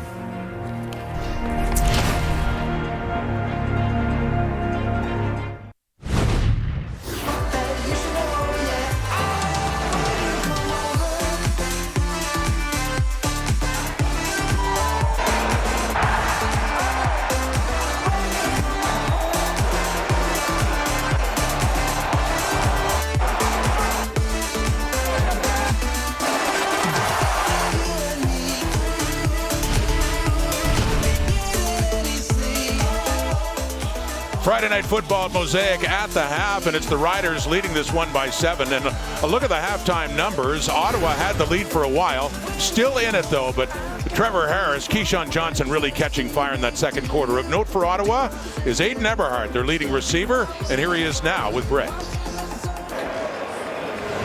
Aiden, what's it say about the determination level of this group, keeping it to a one-score ball game? Yeah, we're playing pretty good ball right now. We do have some mistakes, especially on the offensive end. We've been driving down. We just got to put the ball in the end zone. So, it's always good to be like, we're one score, but we need to win this game. What sort of adjustments can we expect from this offense in this half? We just got to clean up the details. At the end of the day, in the red zone, you got to be on your details everywhere, every single position. And once you clean up the details, you're going to get better looks and score the ball. Thanks for your time. Thank you. Appreciate it.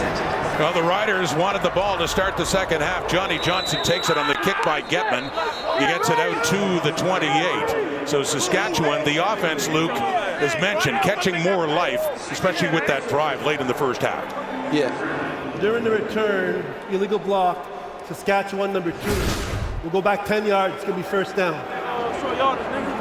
And a big part was this man right here. I mean, Keyshawn Johnson, he's got a ton of chemistry with Trevor. They basically focus in here. It'll be interesting to see if Ottawa starts to shade a safety over there, play a little tighter coverage underneath. That's what I would do right now if I was new defensive coordinator Jeff Reinbold. Take away Keyshawn and make one of the other receivers beat you. Big challenge now for Reinbold, taking over as defensive coordinator from Will Fields, who was let go after the loss to Montreal last week. And only 13 on the board for Saskatchewan, but those points coming late. They showed they could move the ball. They'll start deep with the penalty. Swinging it out now to Johnny Johnson, trying to get him in some space as he gets around the corner and picks up a few yards. Johnson, mentioned, one of the new additions this season in that Rider receiving corps. I think Johnson's made a few nice plays today.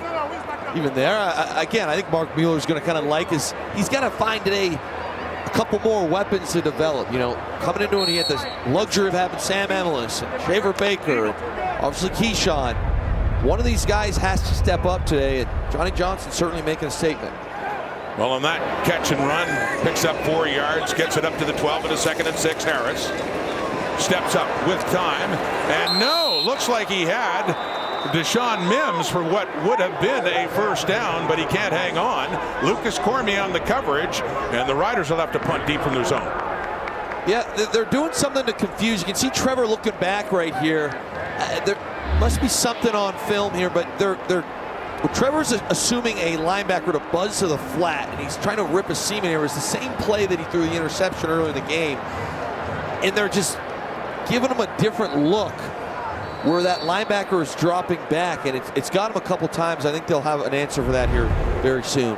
Oscar Chapman standing just inside his end zone. Khalil Pimpleton at the Ottawa 45. Whistle down and a flag and a time count.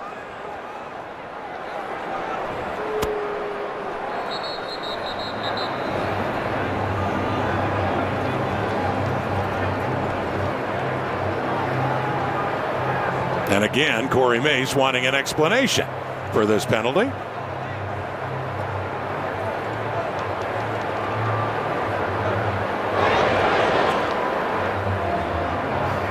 We're not going to penalize for a time count. It was our mistake. We took too long to get a new football in. We'll replay it down with a 20-second clock. Nice, sincere explanation by the referee, Ben Major. Yeah, Ben Major. Our mistake. I like that. A little accountability. The officials own that one, so no penalty. And Chapman has the kicking ball and kicks it for Pimpleton, who takes it inside the Rider zone. Khalil Pimpleton, pretty good return too, straight up the middle down to about the 42. Well, big play in the first half when Saskatchewan was flagged for roughing Ottawa's long snapper Peter Adjei. So that took points off the board for the Riders, Luke, but also you could say the change at long snapper took the points off the board for Ottawa too. Yes, you see right there, it's a bad snap, and then all of a sudden we have a weird hold, and this was the extra point. So I get it. Now all of a sudden you're like, hey, we didn't make one earlier, and we lose up front on this play, and then we fade away and we miss the throw. So a lot of people say, why did you go for it? Why are you being aggressive? Well, I look at that and I say, if you're head coach Ryan Dinwiddie, You're like, well, I got a backup snapper in. Our last field goal operation was brutal, and we missed it. Didn't make the kick. All week, I've got a coverage I like. I've got a play where I think someone's going to spit open. They flooded the side. They went to a quad look into the boundary. Everything worked perfect, and we can't get the block up front. So as much as you want to blame him for being aggressive, I don't think you can blame him at all. That may just be the explanation why they did go for it on third down in the first half. There is lots of time and an open receiver too. The catch for Justin Hardy, and he has it inside the 20. And right away in one quick strike, the Red Blacks are in business again. Little play action. You're going to see Hardy come up here and basically run it in. You got to clear out inside of him. So here he goes. Boom. Everything clears out. He sits behind it. What they did was they had a pulling guard. Little play action. Draw those linebackers in. Jake Mayer fit it in between there. Nice window. Big start. Down to the 18 of Saskatchewan. Mayer tries to just dump it off, trying to get the attention of his running back as he was faced with pressure in Greg Bell. Didn't get it close enough to him, and it falls incomplete, second down. This is a tough one. Again, a broken play, but you'd like something to be made here, at least get you into second and medium. And you're sitting at second and 10. You got to rely on Jake Mayer to make a play here. It looks like movement at right tackle with Pearl as the flags do come out. Julian Pearl, the right tackle for the injured Zach Pelios. Offside, Ottawa number 7. It's a 5-yard penalty. It's still second down. So movement there, but they actually flag Aiden Eberhardt for being offside. Again, it's just, they get down here, second and 10, Rod. I'm going to pull my hair out. It's a self-inflicted play, so you're playing Saskatchewan on the road. You can't have these mistakes. So 5 back, second and 15. The Rider 23. Mayer, deep, caught, looking for the end zone again, and the ball comes out. Trying to push it across for a touchdown. It is a Red Blacks touchdown. Ball came out after the plane was broken. What a moment for Ottawa's offense, facing a second and 15. The fine Hardy inside the 5. He certainly took a chance, wanting to make sure he had that touchdown. And Jake Mayer takes a big hit here, layers this throw. The reach does it. Boom. I think he's in there. I know the ball pops out, but on second and 15, absolute strike down the middle of the field. That's in. That's it.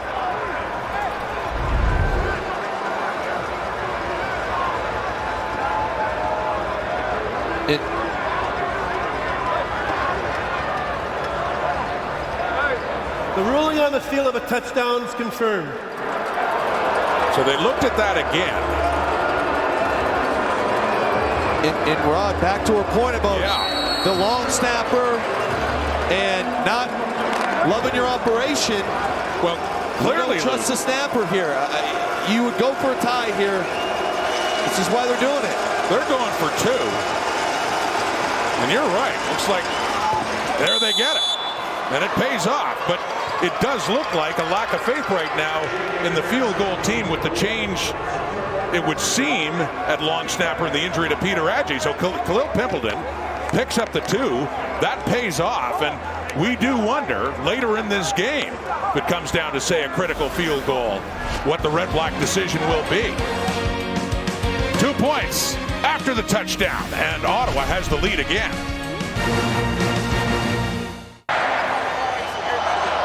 Justin Hardy got the touchdown combined with a 2-point conversion that has given Ottawa the lead. Yeah, you're going to see Hardy right here on your screen.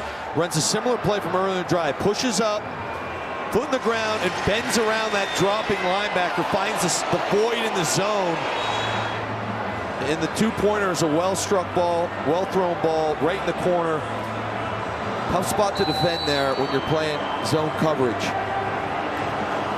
Firing up the head coach, Ryan Dinwiddie. Looking for a win in 2026. They at least have the lead again. Second time that they've had it. Here we are in the third quarter. Johnny Johnson on the return. Across the 25, the 30. He gets up to the 40. Another good return for Johnny Johnson. Remember last week in Edmonton, busted one for 87 yards, nearly had a touchdown for the Riders. And it feels like one of those nights, Rod, where a special teams play will be made. Whether it's Pimpleton on the other side or Johnny Johnson, that's going to be the difference. That's kind of my general gut feeling right now on how this game's going. There's Pimpleton on the right, talking to Hardy. Two explosive players, Pimpleton especially, as you say, on the returns. But yeah, we've already seen so much. Some strange things in this game. Here's Harris standing in, and they've got him. It's Bryce Carter. Just on the edge, came around, and as Harris waited, Carter had just enough time to get his second sack of the season. And he is still down.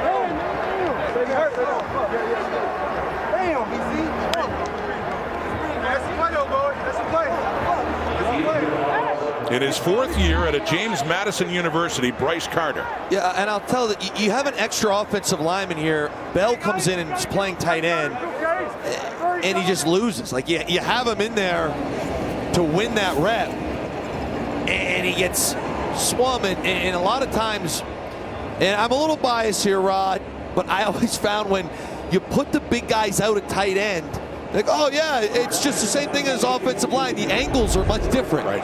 You've got to be a lot more agile when you're that far removed. And Bell's obviously used to playing inside. You're kind of on an island out there as well. It's not as easy as some of these O-linemen think. Some of those defensive ends are pretty quick feet too, right? Part of the package. Right now, after the sack, and Carter is still down. It's been a while since the Red Blacks have won a game, especially since they've won a game here at Mosaic Stadium. You got to go back 2,883 days, Luke. That's back to 2018. And who was Ottawa's quarterback back then? Guy by the name of Trevor Harris. Yeah, I was going to say, that is a wild stat right there. Harris had a great year in 18. Red Blacks went 11-7, went on to lose to Calgary in the Grey Cup that year. That was Harris's last game with Ottawa. Working here against his old team again. Long route intended for Deshaun Mims, excuse me. Somehow that sneaks in. And a big one for Mims, getting a chance to get more targets in this game tonight.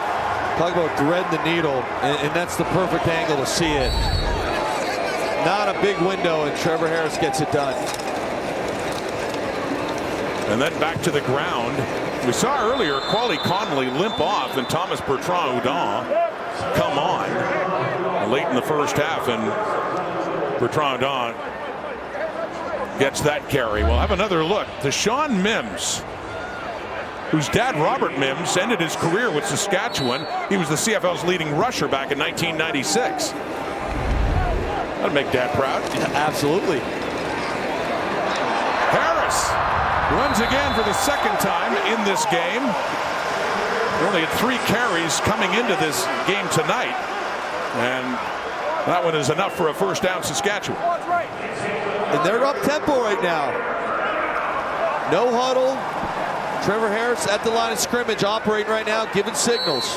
Quali Conley remains on the sideline. He's been filling in for A.J. Alette. So Thomas Bertrand-Hudon. The throw to the right, wide open. Keyshawn Johnson again. Shad Kuba there in coverage, but lots of room for Johnson to add to his totals tonight. And this must be, again, no huddle.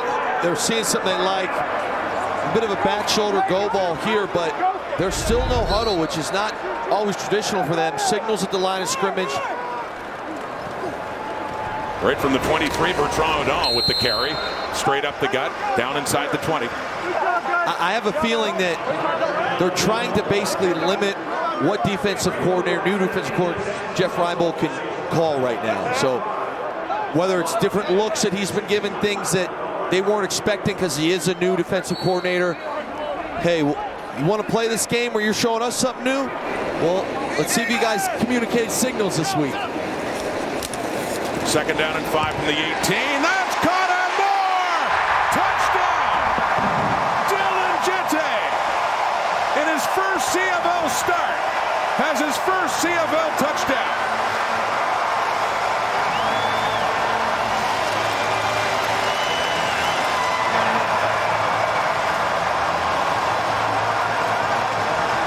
This is one of Trevor Harris's favorite concepts. It's a two-man side. They run a corner route on the inside, and they're in the, basically, they run a corner route here, and then you come underneath here, and you just let this thing ride. So here we go. You got Keyshawn on the corner. There's your underneath route. Trevor is unbelievable at seeing it pre-snap. Gets the ball out on time. Jette does the rest, making a man miss. And now they will go for 2. In a 19-14 game, trying to make it an even 7 for Saskatchewan in the touchdown lead.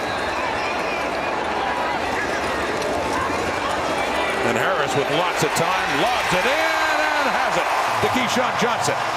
Another 2-point conversion. And guess what, Rod? It's the exact same play to the other side. Just a different coverage this time.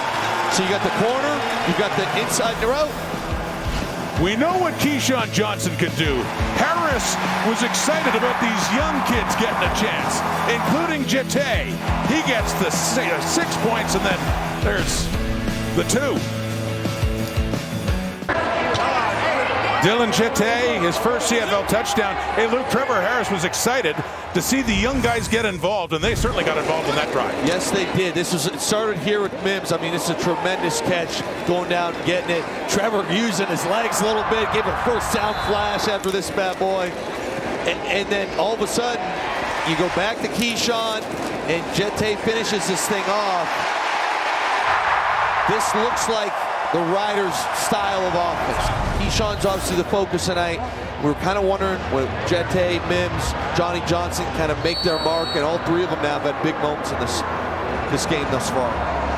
Jette from Lévis, Quebec, just around Quebec City, in the South Shore, drafted in the 2nd round, 18th overall. And a night he won't forget, as the Riders have the lead again by 7. On the return is Pimpleton, up close to the 35, a little bit shy of that. So back comes Jake Mayer. Now Ottawa's shown they can move the football. They have to continue to. Mayer's 18 of 24 for 212 yards and a touchdown pass. Yeah, and this is the moment where I think Jake Mayer could start to change the narrative that's going on with him. You know, they say, oh, he's a good quarterback, but can he get teams over the hump? We're on the road. Trevor Harris is heating up. If you could find a way to win this one, it would certainly be a statement. Right up at the 35, 1st and 10, Ottawa. Down again, 7 points down, 4-man rush. Mayer over the middle, a bit too far, and nearly intercepted by Jonathan Edouard. He was looking for Greg Bell. It went a bit too far, and Edouard was that close to having himself a pick. Ottawa's coming out in the second half aggressive, and this is one you're just going to want back. You know, you said you're going to Bell. Generally a running back, so you're a little off there. If that ball is 1 foot down, it's a big start. But instead, you're staring at 2nd and long against 40 linemen that can really pass rush. Taking the spot of Roland Milligan, who's injured on the 6th game at the boundary halfback spot. Edouard. Mayer steps up under the pressure, and he gets it to Eberhardt. But a good, solid first half. He's been Ottawa's top receiver, and it looks like, yes, a first down for the REDBLACKS.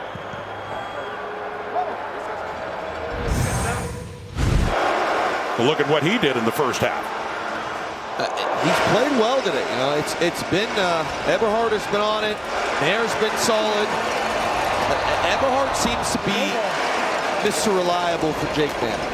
He big moments, even right there, 2nd and long, always finds a way to get to it. 6 catches, 76 yards on the first down. That is out for Keelan White, and just a couple of yards, and he is wrapped up. To Marcus Fields, the field half coming in to stop him, limit him to a game of 2.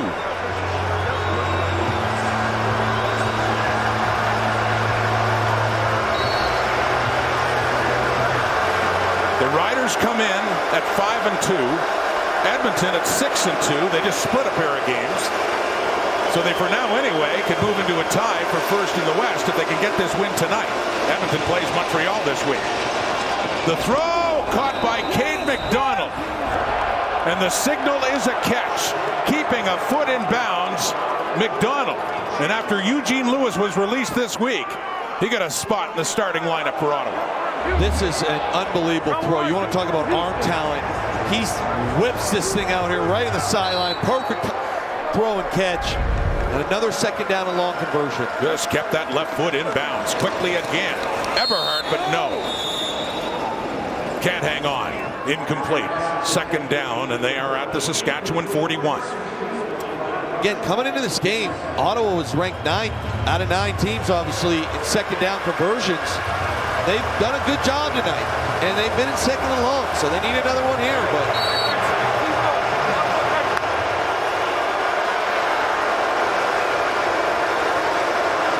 Mosaic crowd, loud again, trying to fire up that defense, make it harder for Mayer. Pressure coming, and he has to get rid of it. The heat was on. It was Josh Woods, the weak side linebacker, firing in, and Mayer just did not have enough time. And a flag is out. Will this be a grounding call? Intentional grounding, Ottawa number 13. It's going to be loss of down, third down.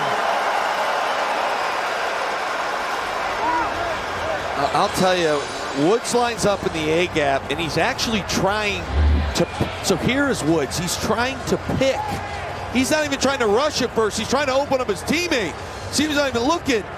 And we miss at running back, and he comes up. It's a legitimate grounding call.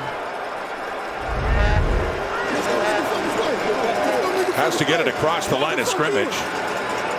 Did not, so it is grounding, and Noah Getman on to punt it away. And a good snap, by the way, from Gosselin. We've been talking about him as the backup long snapper. And on that return, Daniel Weebus nowhere to go. Swarmed by Brian Cole and Lucas Cormier. And the Riders, well, drove down for a touchdown last time, but they got a long field to work with again.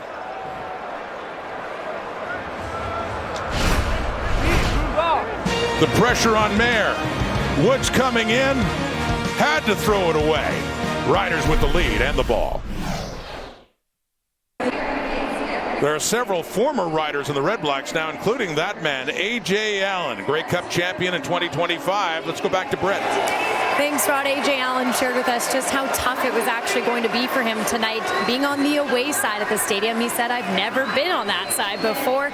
You mentioned the Grey Cup. This offseason, he was able to take the Grey Cup back to his hometown in Burlington. One of the places he was able to bring it to, his old high school. He also went on to take it to his mom's work, even the place that he said he bought his car from. That's how much his hometown means to him. He said, I just wanted to show them so much love, and was amazed at the hundreds of people that came out. He said, I expected maybe 20 or 30 people. Now, of course, he's trying to bring some of that winning culture to Ottawa this season. He said it's obviously been a tougher year. One thing he has enjoyed, though, playing closer to home. Thank you, Brett. Yeah, that was a breakout year, Luke, for him last year with the Riders, earning a starting spot at will linebacker. And that's something tough this year, but they can never take that away, the memory of winning a championship. Absolutely. He's a tremendous player. Really fun to watch. Rider football now, and Trevor Harris goes to work again, this time to Johnny Johnson. Up over the 25. Their last possession, they drove down the field, 81 yards on an 8-play drive to pick up that touchdown for Dylan Jete and take that 7-point lead. As you're seeing right now, they obviously are back in the huddle, so I was wondering if they'd come out and stay in that up-tempo, not right off the bat at least.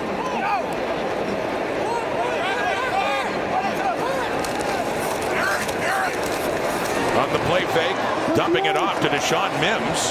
He had a big catch in that touchdown drive the one before. And a nice grab to keep things going. And as that pickup on first down.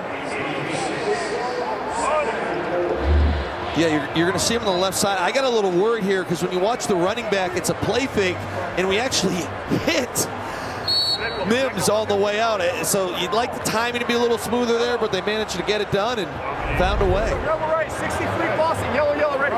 Sean Mims, a Regina kid, has mentioned his dad, Robert, played for the Saskatchewan Roughriders in the late 90s. Went to U of R.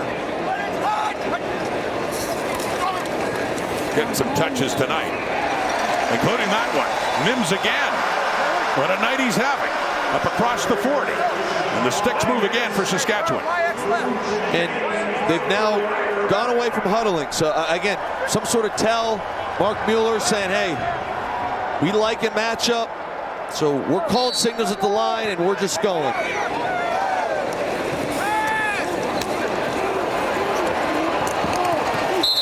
Well, that's Johnson again. Johnny Johnson too, as Harris continues to mix things up. Depleted receiving core, but working with the receivers he has, and it's been very effective, especially in the second half. Yeah, that second quarter was obviously all Keyshawn Johnson, but since then it's been by committee, and certainly Trevor Harris has settled into this game. 8 straight completions, Trevor Harris. Let's make it 9. Keyshawn Johnson again, just across midfield. And yes, this veteran QB and that Rider offense is really heating up now. And once again, they're no huddle. It's fun to watch Trevor right here. He's giving signals. He's commanding the field right now, and boy, is he in the zone.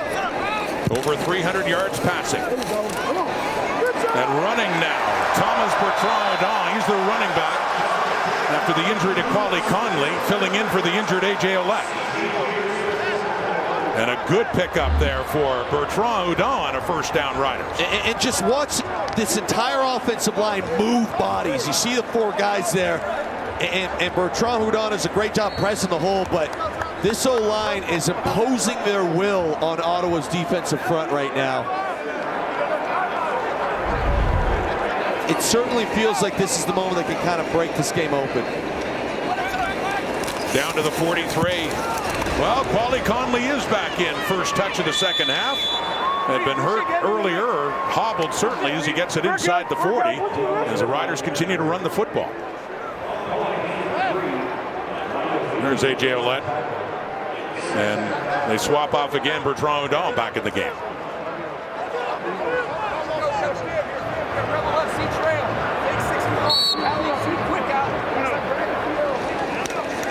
Conley in his 4th CFL game. Waited for his turn and has embraced his chance. As is Bertrand Houdon. This Rider drive continues with a 2nd and 7. Time for Harris. It's caught inside the 30. Mims again. Deshaun Mims in his 2nd year out of Regina. I think Harris limping a little bit there. Completing another pass.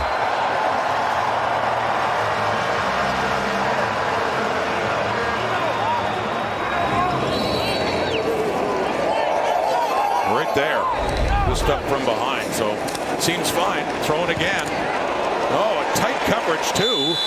Kuba was right there, but it's Jete who had the touchdown catch earlier, who has another one there as we get late in the 3rd quarter.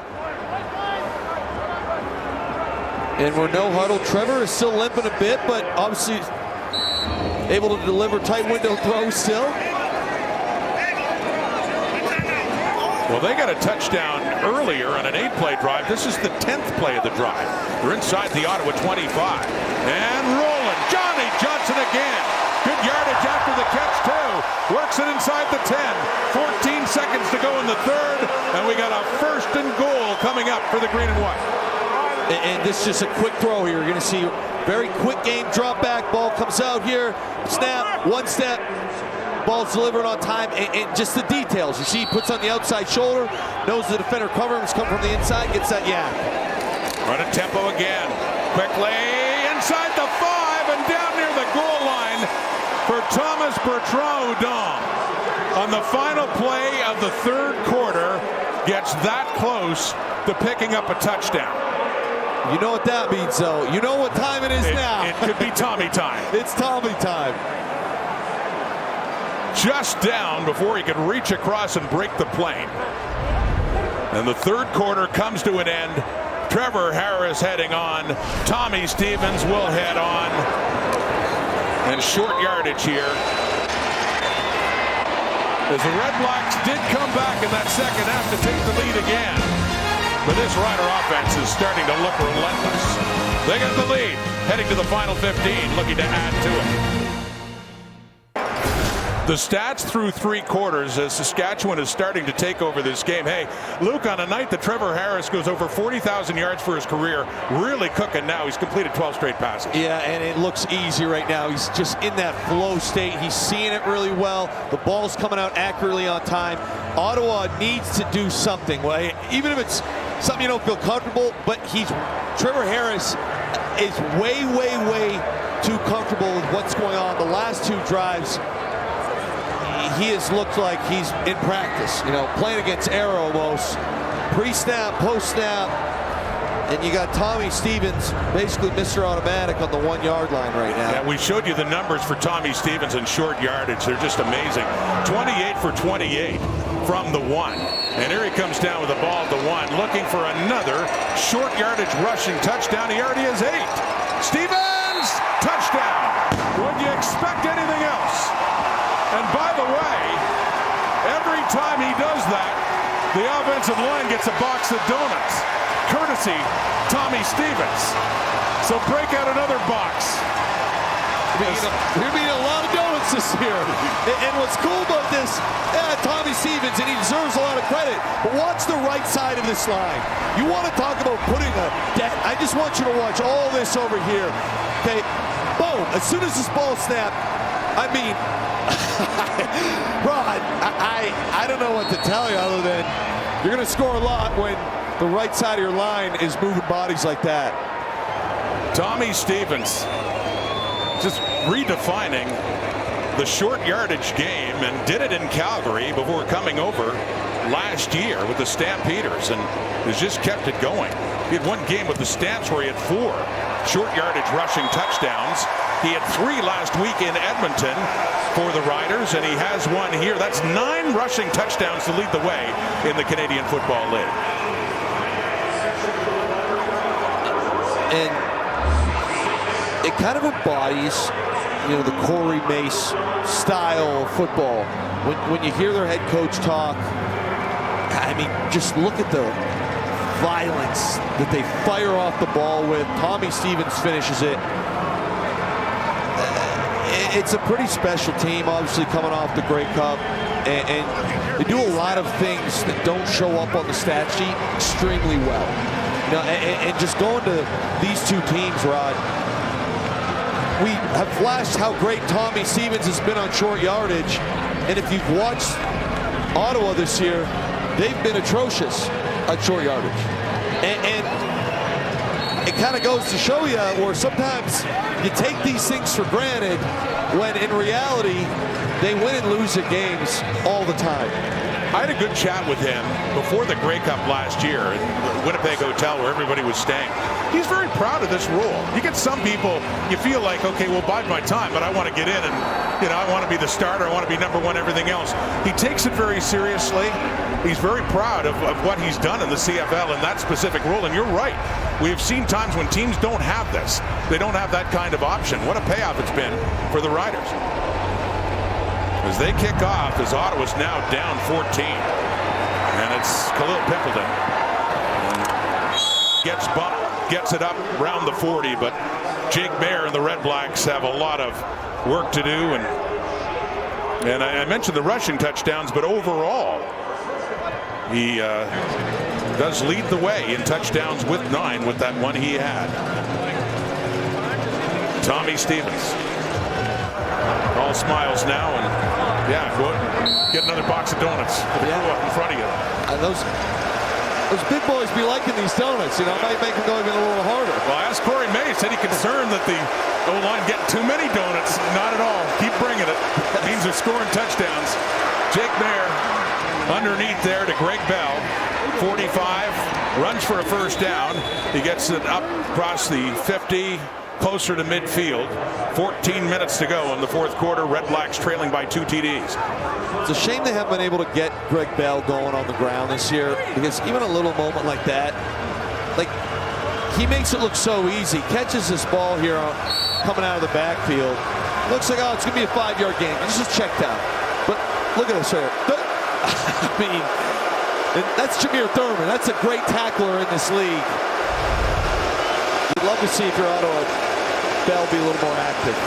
So here's Mayer throwing to the right, and that is caught by Pemberton up at midfield. A gain of 4 yards, a 2nd and 6 coming up here for Ottawa. I think the key here, there's still a lot of time left. If you're Ryan Dinwiddie, you don't want to get into the we have to push the ball down the field game. Find a way to score on this drive, get it back to a 1-possession game, and hope your defense can somehow slow down Trevor Harris.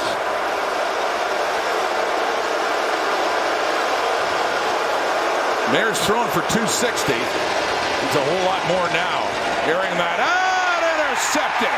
Jonathan Edwards stepped in front of Cade McDonald. And at the Saskatchewan 30, on that turnover, the Riders will take over. And that is just the 3rd interception for the Riders this season. Josh Woods, a linebacker, had the other 2. A first for the Riders secondary. They got a pick and a 14-point lead. Jonathan Edwards celebrating his first interception of the season, and here's how it played out. Yeah, it was a great pick. What I want you to watch right now is Devin Adams. Watch the spin cycle here on the youngster Picardo. Comes up, boom. That's a big body making that spin move, and Jake Mayer fades away from the throw. You can see the footwork's off. He's playing back, like, uh-oh, and they're not on the same page. Wardo makes a great interception. Adams has had a lot of big moments tonight on that defensive line. 10th pick thrown in the season by Mayer. Bertrand on running back again and bowling his way through for a good first down pickup on the ground for Saskatchewan. Clearly in charge now after that turnover and a 2-touchdown lead. Back to the no huddle, which is, again, been interesting. They've kind of been in and out of it, but certainly having a lot of success being in no huddle. And a tumultuous week for the Red Blacks, especially on defense after last week in Montreal. A change of coordinators with Jeff Reinbold put in. They wanted to simplify things, get on the same page that way. Harris again, caught, first down and more. Johnny Johnson and Amari Henderson, the ex-Rider, tackles him and saves another Saskatchewan touchdown. Can we watch this back? I want you to look at Trevor Harris's eyes. He's going to look left. He's doing this to affect the high safety. So this is not a progression each season. See how it's very quick? He's just holding that safety to the left side of the field, knowing that Johnny Johnson is going to be coming down the middle of the field, and he needs to stretch the safety to give himself more space. Again, it's understanding coverage, pre-snap, and being able to execute.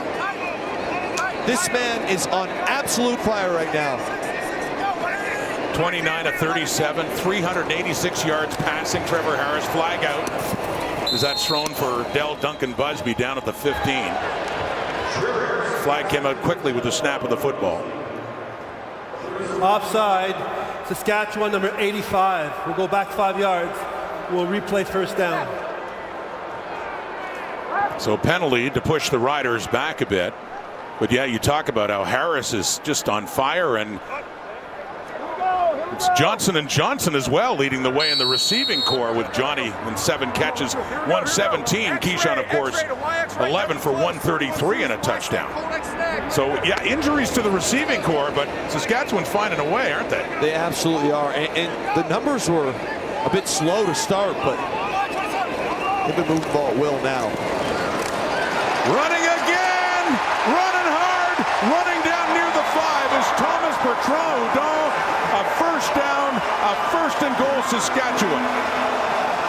Rod, this defense is tired. They've been going up tempo, they've been going no huddle, and you're going to see a double team here and here, and we're going to double team up and watch the movement both of these double teams get. Everybody is blocked up. You see Redback players falling over. Bertrand Houda is coming downhill like a bulldozer. I mean, this is the kiss of death right here if they get this one in. Tommy Stevens is in at the 6. He's going to run. He's going to run it in. Forget short yardage. How about a 6-yard rushing touchdown for the CFL's touchdown leader? Well, this is almost impossible to stop because what happens is you end up with an extra blocker as your running back. So it's a generic run play, and you have to fill the gap. But then, as you see, Bertrand Hudub turns into a fullback. So you're always +1. You've got a great runner in Tommy Stevens. It's tough to get down. It's a great play call. And I know it's the CFL, but the way this game's going right now, I think you just tucked in Ottawa and put them to sleep. Yeah, celebration looming there for Stevens and the Riders on the sideline with Alex Hale on the point after. Tommy Stevens with his 40th career CFL touchdown. The point after is good. That's his 10th to lead the way in the CFL this year. And we talk about the 1-yarders. He's also with one for 26 yards and then that one for 6. Tommy Stevens. Mark Mueller loving that. Tommy Stevens celebrating his 2nd touchdown of the night, 10th of the season. And time for another celebration, Brett. Yeah, and guess what? That celebration, a nod to Stone Cold Steve Austin. He grew up a massive wrestling fan, and when he came to Rider Nation, they talked to him about some sort of walkout song and celebration song that he would have, and he gave a nod to him. He said, well, I think I want that theme song because nobody does it better than Stone Cold Steve Austin, and you saw it with the celebration afterward. And, you know, he said he believes it kind of fits the Pilsner vibe of Saskatchewan fans, and I will say I have never seen more fans in the stands for a short yardage QB with signs. One guy had his chest painted tonight for him, so he's doing his job. Hey, Brett, I think they're pretty fired up in Pill Country especially. I mean, that last one, those 2 touchdowns have gone right down near Pill Country. They got the perfect view of them getting into the end zone twice more. Add to the 3 he got in Edmonton last week, so 5 in 2 games. I got to respect the Stone Cold celebration. Yeah. I was a wrestling kid. I don't watch it much anymore, but I'll be honest with you, when I was a kid, that was Stone Cold. Well, the personality fits too, doesn't it? It was an electric time in the world of wrestling. A big presence. Tommy Stevens. The Riders in general as a team have just taken over in this game. There's an underneath route, Greg Bell. But when you're down 3 touchdowns, 9:09 on the clock, at some point they've got to eat up some bigger yardage. Yeah, I think you're going to see now Josh Bell, the defensive coordinator for Saskatchewan, play soft on the back end and give them the checkdowns. Just keep checking it down. 2nd and inches. Mayer himself plowing ahead over the 40. And it is a first down. But you do start to keep an eye on the clock as the Red Blacks are staring an 0-8 start right in the face, prolonging the misery that they've had from the end of last season into this one. There is Bell. Excellent player with the Calgary Stampeders when he broke in and got into coaching after he retired. Won a Grey Cup in Calgary. Won one in Toronto with the Argos in 22. And going with Corey Mace to Saskatchewan, that throw is short for Eberhardt and incomplete.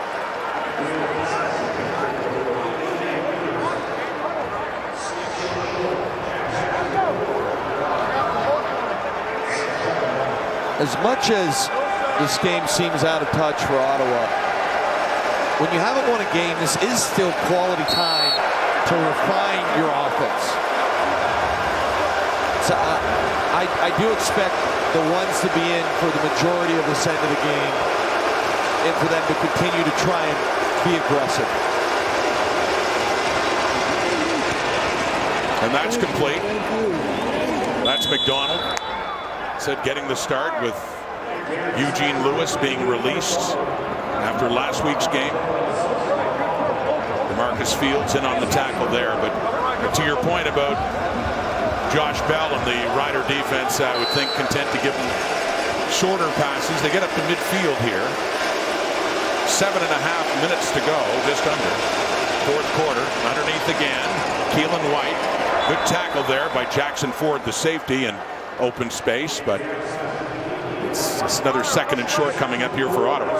But Jackson Ford is a guy that, out of Regina, he's a big hitter at that safety position. Every time I see this guy, he's making a big hit somewhere. Earning that spot at safety. 2nd and 1 and throwing. Caught, first down, Hardy. Now he turns it back the other way, breaks the tackle and picks up at least 5 more yards to get it down inside the 35. So Red Blacks are moving their way down the field. It is a matter of keeping an eye on the clock as well.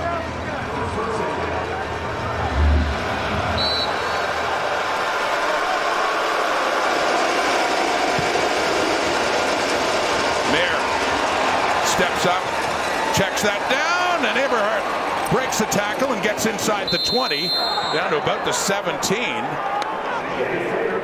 He's been their top receiver in the season and certainly has tonight. Another first down for Ottawa. Rod, we're talking about it. I think that this receiving room in Ottawa is one of the most underrated rooms in the league. Hamilton, Hardy, Eberhardt, White. It's underneath again, and for the running back, Greg Bell.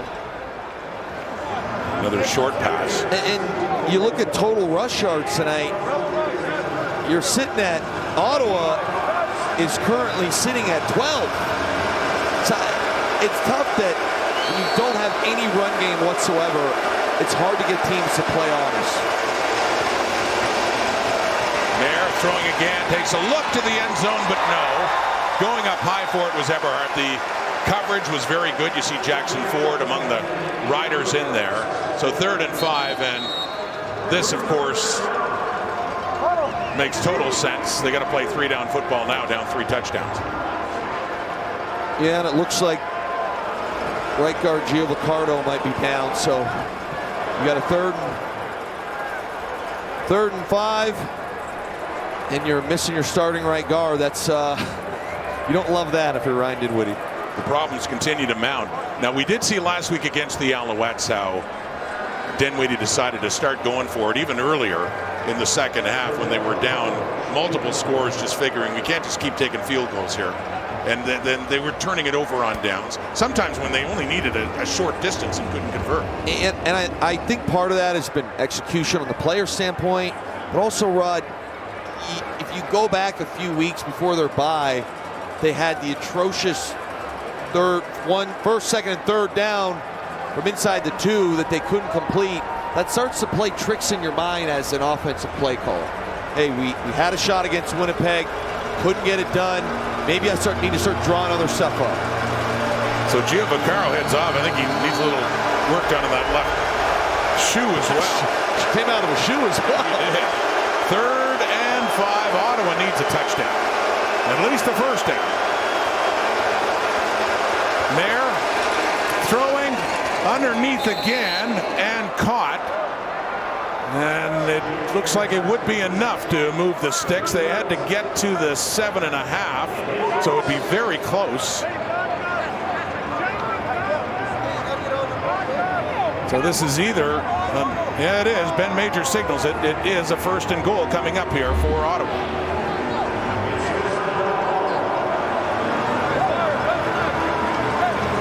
Keelan White. Just down low to hang on to that. There we go. And this is where Ottawa's offense has been lacking. Getting this close to the end zone. Needing a touchdown. Mayer down low. Intended for Eberhardt there inside the 5. 2nd down. The cool front here by Josh Bell. They got guys roaming around. Only bring 4, but had me stumped up in the booth. We have a timeout, Ottawa.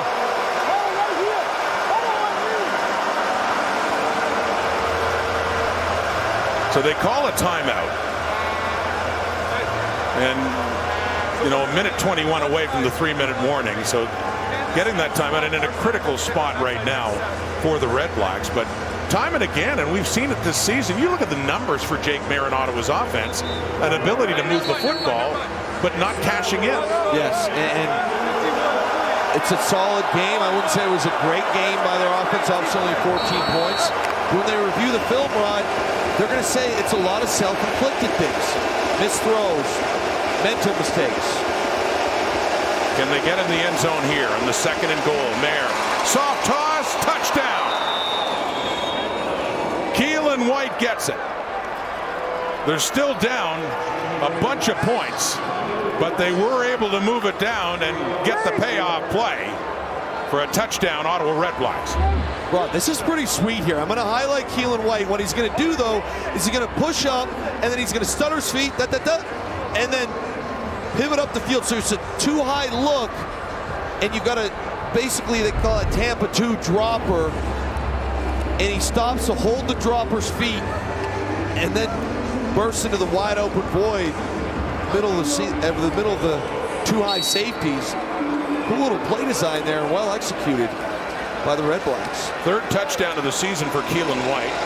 And now Lewis Ward is on for the point after try again. The snap, the spot, looked better, but he missed another point after. This time he hooked it just to the left of that left upright. So that has been a problem. Ward back with Ottawa for the injured Brett Lawther. But they do get the 6. They're still down 15, 4:08 in the clock here in the 4th quarter, Mosaic.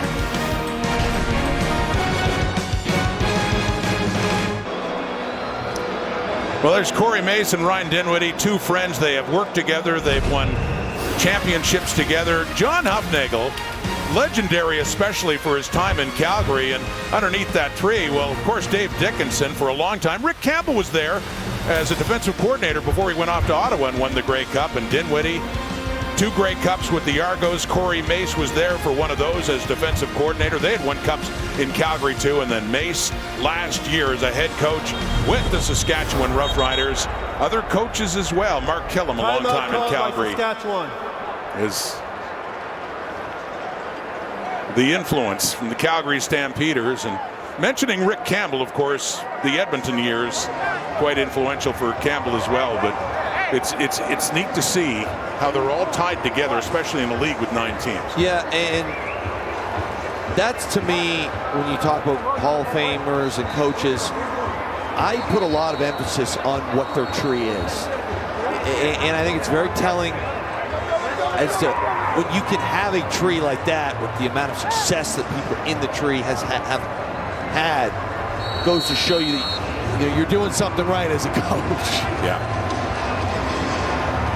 So now they line up for an onside kick here. Down 15 points. Ward puts it up, and there's another catch. An important catch for Keyshawn Johnson there. What kind of night he's had. And a great job by the team here. You got to be selfless up front. You got to eat the hits. Just make sure your body is in the way of the person who was designated to catch it. Obviously here it's Keyshawn. It's about as clean as it comes there. He doesn't. I think he got maybe a hand on him to ever get to that thing. Well, I'll tell you, especially with those injuries that they've had, and he was lamenting the 2 drops in the first half to Britt at halftime. And look, you had talked about this, a change at quarterback. Tommy Stevens is in. Regular 1st and 10 situation. Yes. And he'll do what he does best. He'll run just a couple of yards that time, but protecting Trevor Harris as well in a game that is pretty much in the bag here for the Roughriders. Absolutely. Trevor did have a limp at one point in this game, so I would make sure he's very protected, but also we talk about the short yardage. It didn't work out on that first down, but I call it 4-minute where you're trying to kill the clock. It's very hard to stop him in the run game because they're so physical up front. He's completed 13 straight passes. Harris in again on the 2nd and 8 after the 2 yards by Stevens. Play clock down to 5. On the 2nd and 8. Quickly gets rid of it. It is caught. It is a first down. Deshaun Mims. On a night I'm sure he won't forget. For young receivers, got a chance to star as well. Dylan Jete, Deshaun Mims in his 2nd year out of the Regina Rams program. This is the 3-minute timeout. 3-minute warning is given. And it's a 15-point lead for Saskatchewan. taking off in the second half. Offense. The Red Blacks just haven't had an answer. 3 minutes to go. Time to hand out Wilson's game ball. Who you got? I got to go with Trevor Harris. Couple options tonight, but the chatter coming into this thing, what's going to happen without Sam Amelis? What's going to happen without Shaper Baker? He's got 401 right now, 2 TDs and interception, and it wasn't just one guy. Keyshawn Johnson's got 133. Johnny Johnson's got 117. Mims has got 84. Jette's got 53 and a tutty. I mean, what more can you ask for performance from your quarterback in a game like this? So the Wilson's game ball going to Trevor Harris, 12th career 400-yard game. And Tommy Stevens back in, spelling Harris on those running plays. Harris, by the way, just completed his 14th straight. He's got that streak going. And there he's coming back on. A little bit more, just under, mentioned 3 minutes to go. Third 400-plus passing game this season. It would be kind of cool right now. So they've got Stevens in at quarterback. 8 right, 18 Oscar, 5 4 steps, 50 right. Go ahead. And they've got Harris out at flanker. There you go. They get a little throw out there. I don't think that's what Mark Mueller wants. Stevens at quarterback, Harris wide to the left. Just wanted to call that. Oh no, it's a running play. And he takes a pop, and Stafford hit him, but Tommy Stevens spins around and just keeps going, picks up another few yards, and I hope Harris was running out his route. Ottawa called the timeout. Timeout, Ottawa. You don't want him taking the playoff if he doesn't think he's getting the ball, right? No question. You know, every team's got a different grading system, Rod. And for us back in the day, it was plus or plus minus. So let's grade Trevor Harris here on the first plus is if he knows what he's doing. The second is if he did a good job. That's how we were graded on every play. This is your department. So it seems like we're in good shape here. He knows what he's doing. I'm going to give him a plus on knowing what he's doing. Oh. Was there a route in there? I think his job there was to make sure. I'm trying to help him out. I think if I'm great, I was watching that replay thinking, okay, at some point we're going to see, some movement downfield, but yeah. Oh, that's what an awesome night. What an awesome career. It's still going strong. You talk about 4-0. He's 40 years old, goes over 400 tonight, goes over 40,000 for his career. And at this point in his career, 14th season, the projections over the course of a full season would be better than anything he's had. It's unbelievable to watch, Rod. And for me, a guy who's really a football junkie, the way he plays the game it's just special to see it in person. Stevens again. Doesn't throw to Harris. Bit of a surprise as he keeps it. Tommy Stevens calls his own number. Works it down inside the 15 and another first down. I like that. I was looking at it, I go, doesn't throw to Harris. Oh, yeah. I don't want to start something here, but I thought Trevor was pretty open. Yeah. They could have faked the run. And I'm telling you, I bet they got something. They're not going to bring it out tonight in a game where they're up 15. Yeah. But I bet Mark Mueller's got something dialed up, a little funky, just in case teams want to go to sleep on him. So they're setting the table tonight, right? Yes, exactly. Well, but a lot of injuries in the receiving department. Trevor's lined up on the wrong side. There he is. Now he's going the other side, but didn't think it'd come to this. Here's Bertrand O'Donnell. He's been running hard in this second half. He gets it down to the 10. And they just grind it out. 2:05 on the clock, up 15 in complete control here, and some smiles now breaking out with the Riders is number 7. We know what an offensive weapon he is, and good to see him stay out there. I don't think they're going to do this, Rod, but it'd be kind of fun. Listening to that play call, it's not going to happen. I was going to say it would be kind of fun if they maybe had a little play action here again. Probably not the time to do it, but. Oh, Stevens running again. 3 touchdowns last week, 2 tonight, and he carries it again. Yeah, and I would snap this ball with 2 seconds left on play clock and go for it on 3rd and 2. Yeah. And if you really wanted to have some fun, you in this 4-minute mode where Tommy Stevens is You want to see it pass to number 7, don't you? I'd actually like to see it pass. Darius Bell, number 53, is playing tight end. Ace right, X slide, 10 rollback, 1 4 fade, Z-wrap, 2 lead, go over it. Listening in on that, we might have some action here. Well, let's see what they do. Talk about setting the table. I mean, Stevens keeps it, runs it, touchdown number 3. Tommy Stevens, another hat trick for the 2nd straight week.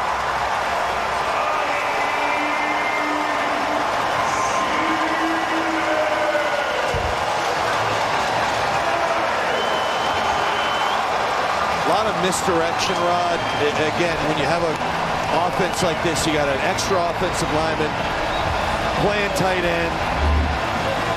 You've got a receiver really tight to the line that's physical. You got a quarterback that's big and physical that can